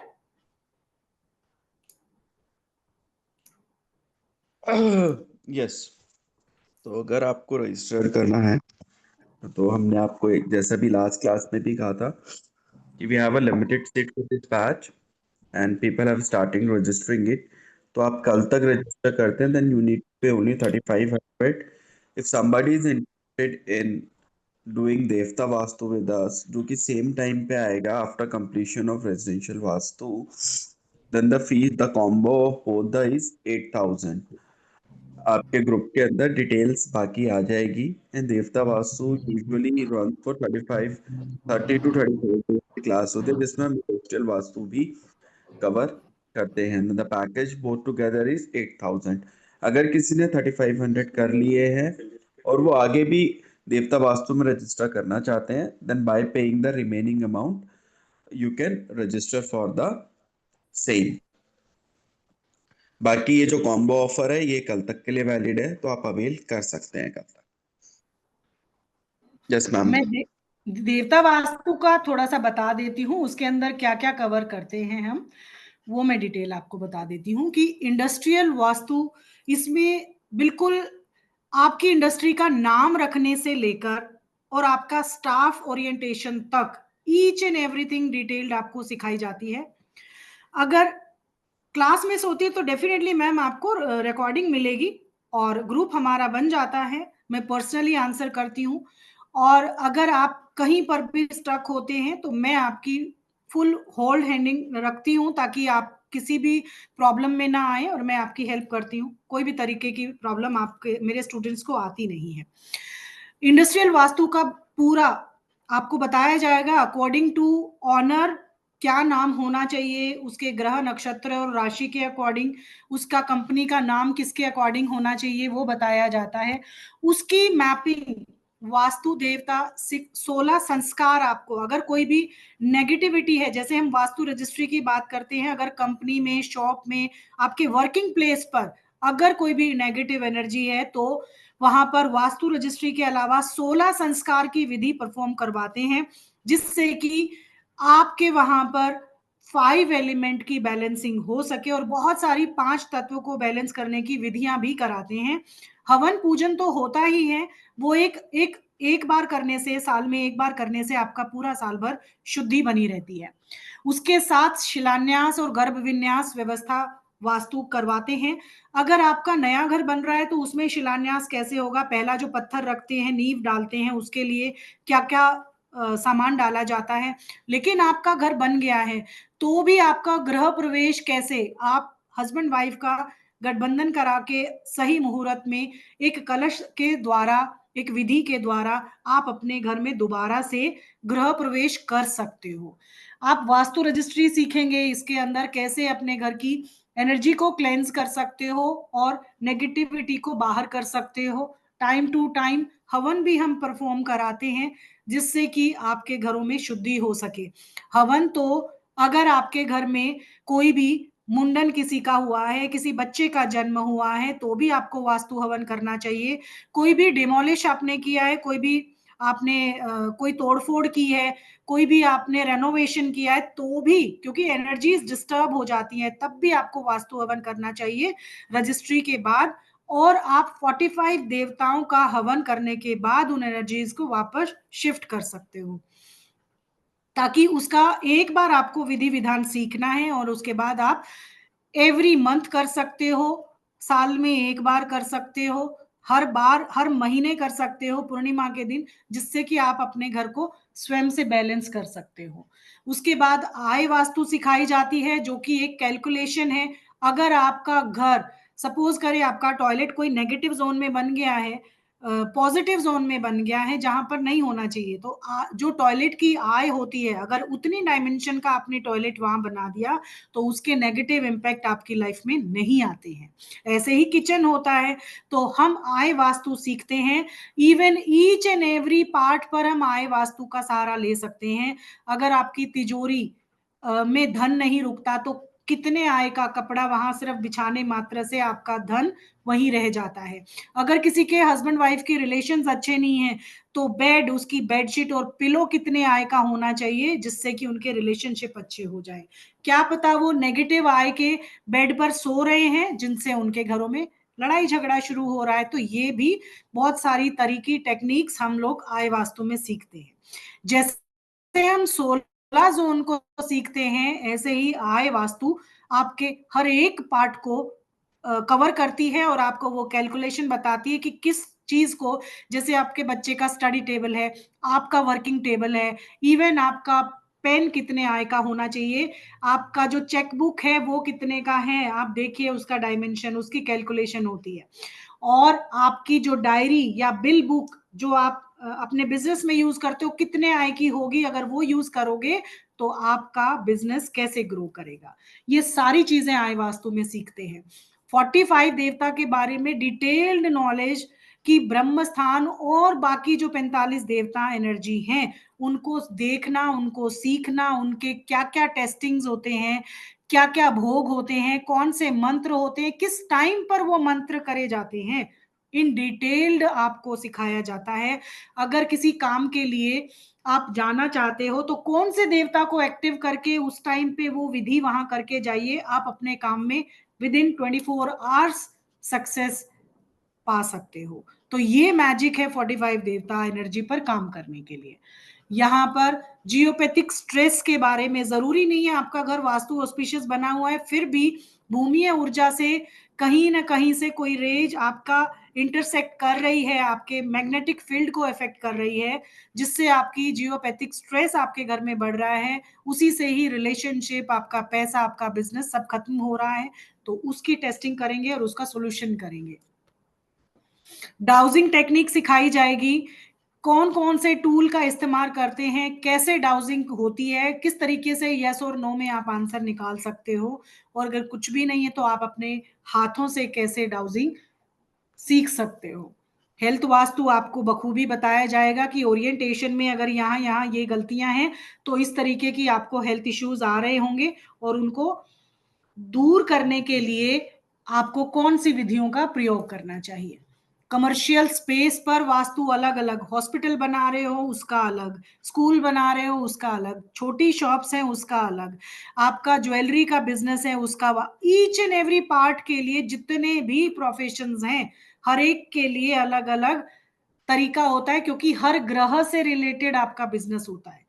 जैसे आपका ब्यूटी पार्लर से रिलेटेड है, कॉस्मेटिक है, आपके ऑर्नामेंट्स है, ये शुक्र ग्रह से रिप्रेजेंट होते हैं।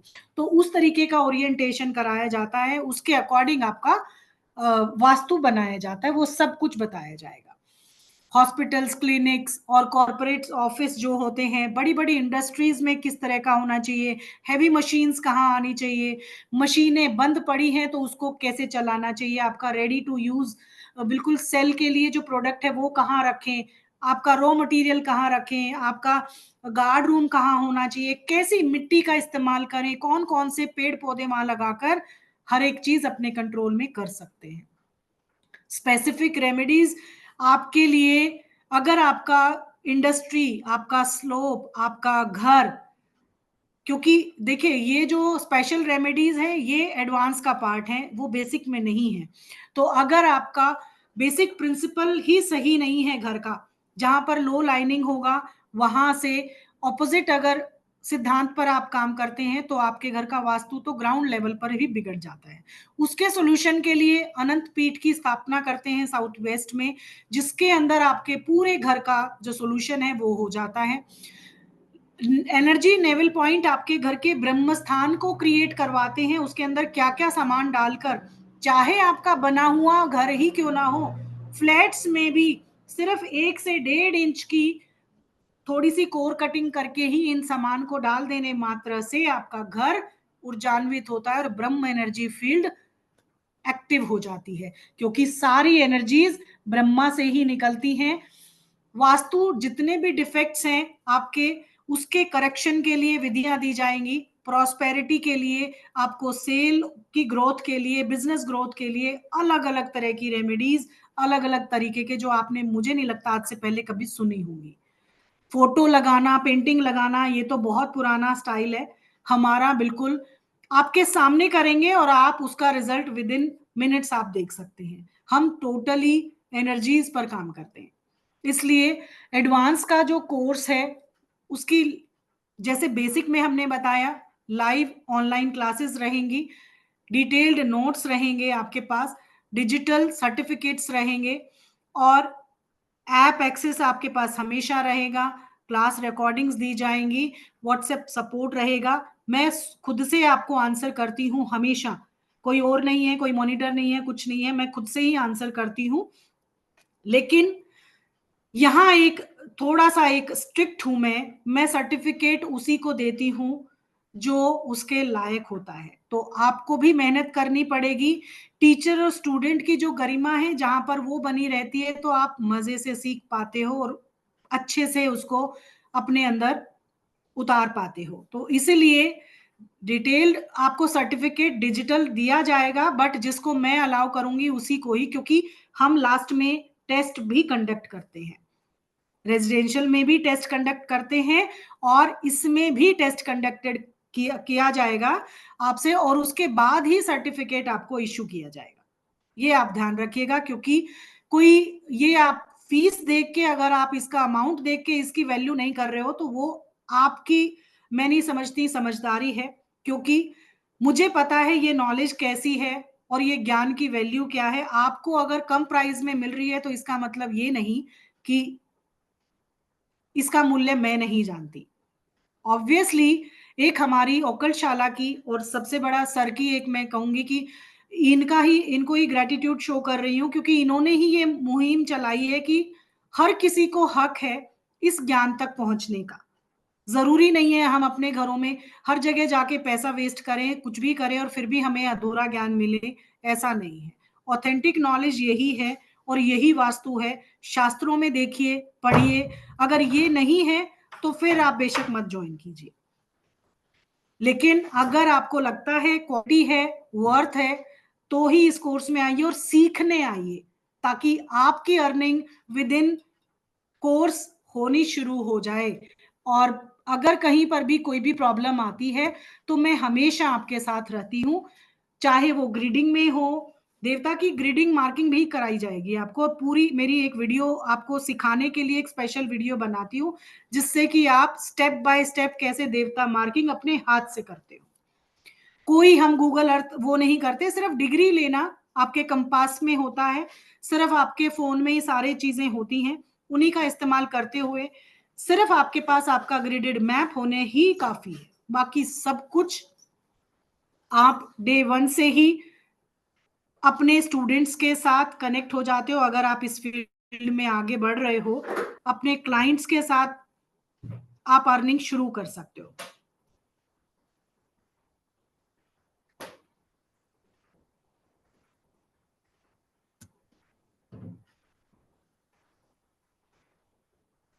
जी, किसी का कोई क्वेश्चन है अभी? क्योंकि टाइम हो गया है, हम कल इसके आगे कंटिन्यू करेंगे।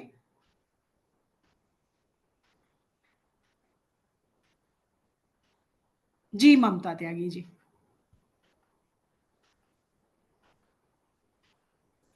Hello ma'am. मैम, मैं दोनों दिन से आपकी क्लास जरूर अटेंड कर रही हूँ और बहुत अच्छा लग रहा है। मतलब एक थैंक यू। मिनट के लिए भी मैं नहीं, मतलब ऐसा होता, बट हाँ, कैमरा इसलिए नहीं ऑन कर पाते क्योंकि लंच टाइम होता है, सब चीजें साइड बाय साइड। कोई नहीं।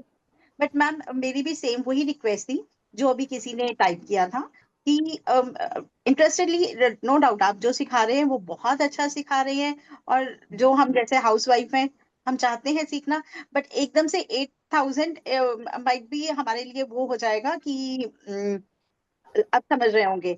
तो हाँ, 2 इंस्टॉलमेंट में देने में प्रॉब्लम नहीं है, जैसे अभी 4 दे दिया, और सेकंड स्टार्ट होने से पहले, मतलब वी नीड अ फ्यू, मतलब वो, और फिर हम सेकंड दे देंगे, तो 4। उसके लिए तो मैम सर विल डिसाइड, क्योंकि मैं फाइनेंशियली मैं कोई हेल्प नहीं कर पाऊंगी। ये sir are you there? Sir भी यहाँ पे हैं तो। सर, ये मुश्किल होगा मैम, क्योंकि देखिए आप अगर किसी और प्लेटफॉर्म पे जाएंगे, बड़े से बड़े प्लेटफॉर्म पर भी जाएंगे, तो मुझे नहीं लगता अगर कोई सोचता भी है और कोई अपना, हमने तो यस कॉम्बो मैम, में भी बताइए। आपको बता दिया है। थोड़ा सा आप सोच के देखिए, मैं समझ रही हूँ आप सबकी कंडीशन, लेकिन अ, बाकी sir will decide. I sir, think तो मैम प्लीज बताइए, विद। बताइए क्या क्या डाउट है।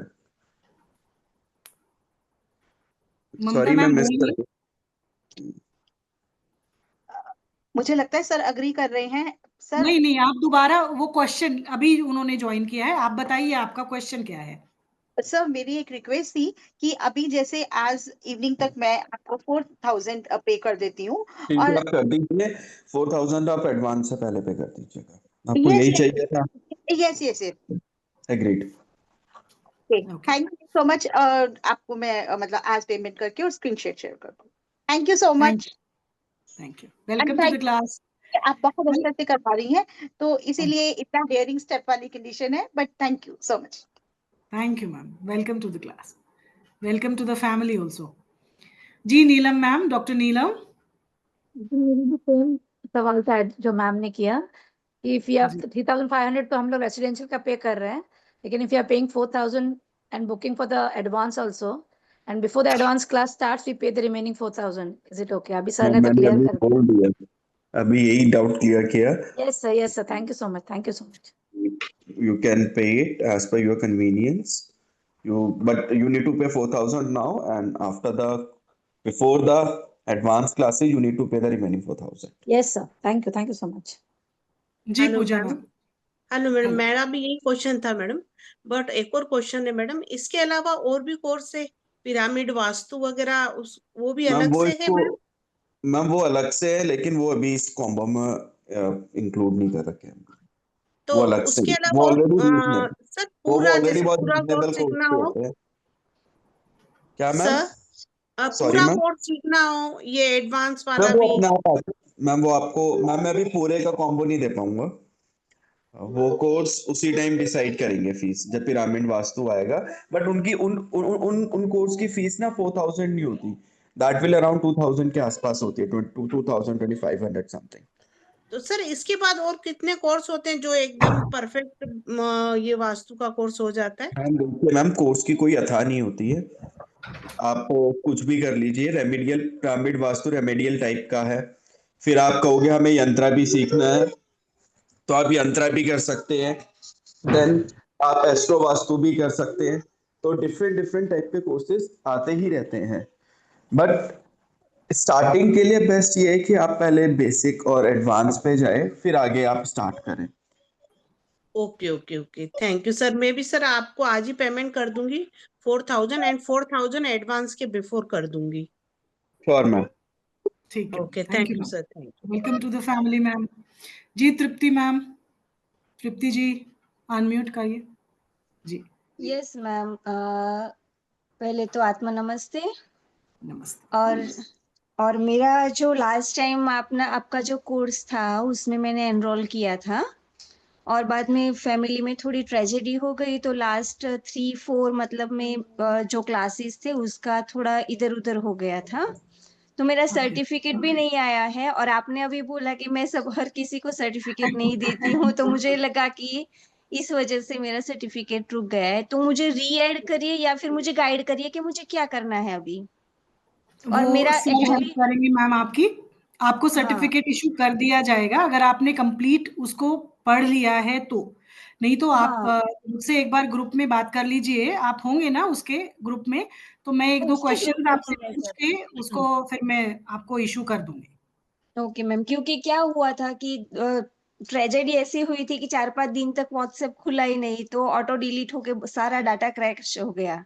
कोई बात नहीं, कोई बात नहीं। आप हाँ, सर आपकी हेल्प कर देंगे इसमें अगर मैम आपको ऑलरेडी सर्टिफिकेट। आपके एप्लीकेशन पे सारा डेटा है, तो आपको हमने इतना सारे ऑप्शंस दे रखे हैं डेटा लेने के, तो आपको तो व्हाट्सएप ऐप पे में जरूरत ही नहीं है। सर ऐप में ये हुआ है कि मेरा फोन एकदम फुल हो गया है, तो ऐप डाउनलोड ही नहीं हो रही है। एक काम करिए ना, आप मत देखिए, वेब पोर्टल पे देख लीजिए। अब इससे ज्यादा तो मैं आपको सहूलियत नहीं दे सकता ना। ओके, आप web web web portal portal पे मुझे मिल जाएगा, हाँ, वेब डाउनलोड करने पोर्टल की पे जरूरत है। नहीं पड़ेगी ना सर? नहीं, कुछ नहीं करना, वेब पोर्टल पे सब है, वेबसाइट की तरह खोलिए। Web portal is a website only. Website पे ओके जाइए, ओके फिर रजिस्टर नंबर से लॉगिन कीजिए और वहां पे आराम से क्लास देख लीजिए। मैम देखिए, थोड़ा सा ओके। हम लोग स्ट्रिक्ट है सर्टिफिकेशंस को लेके। नहीं नहीं, बराबर है ना सर, मैं भी टीचर हूँ सर। हाँ, तो मैं बेटर समझ सकती हूँ। आप जी समझ सकते हो ना हाँ, मैम, समझ सकती सर्टिफिकेशन। हूँ सर। किसी ने पूछा है फीस 3500 है। 3500 is only for the residential vastu course, but 8000 is for आपका इसका ये वाला देवता वास्तु कोर्स। तो अभी अगर अगर आप अभी खाली रेजिडेंशियल वास्तु करना चाहते हैं, then you can pay 3500। Okay sir, thank you sir, sir. ये ऑफर आज के लिए ही है ना, बस 35? मैडम कल तक के लिए है। मैंने कल क्लास में बोल दिया था, तो ओके, अब हम अपने 3 days वर्ड्स बैक नहीं ले सकते। कल तक के लिए है, बट कल के बाद नहीं। जी। ओके, ठीक है। किसी और का कोई क्वेश्चन है, कुछ पूछना है किसी को आज की क्लास से रिलेटेड? समझ में आया होगा आई होप सबको। कल इसके आगे कंटिन्यू करेंगे, कल दरवाजा पढ़ेंगे आपके घर का। तृप्ति जी कुछ पूछना है आपको? आपका हैंड रेज है अभी, नहीं तो विदा लेते हैं। कल मिलेंगे सेम टाइम पर 12 o'clock। सर क्लोज करें? Sure ma'am, sure, thank you. Okay, चलिए, नमस्कार सभी को। खुश रहिए, स्वस्थ रहिए, कल मिलेंगे। Bye bye.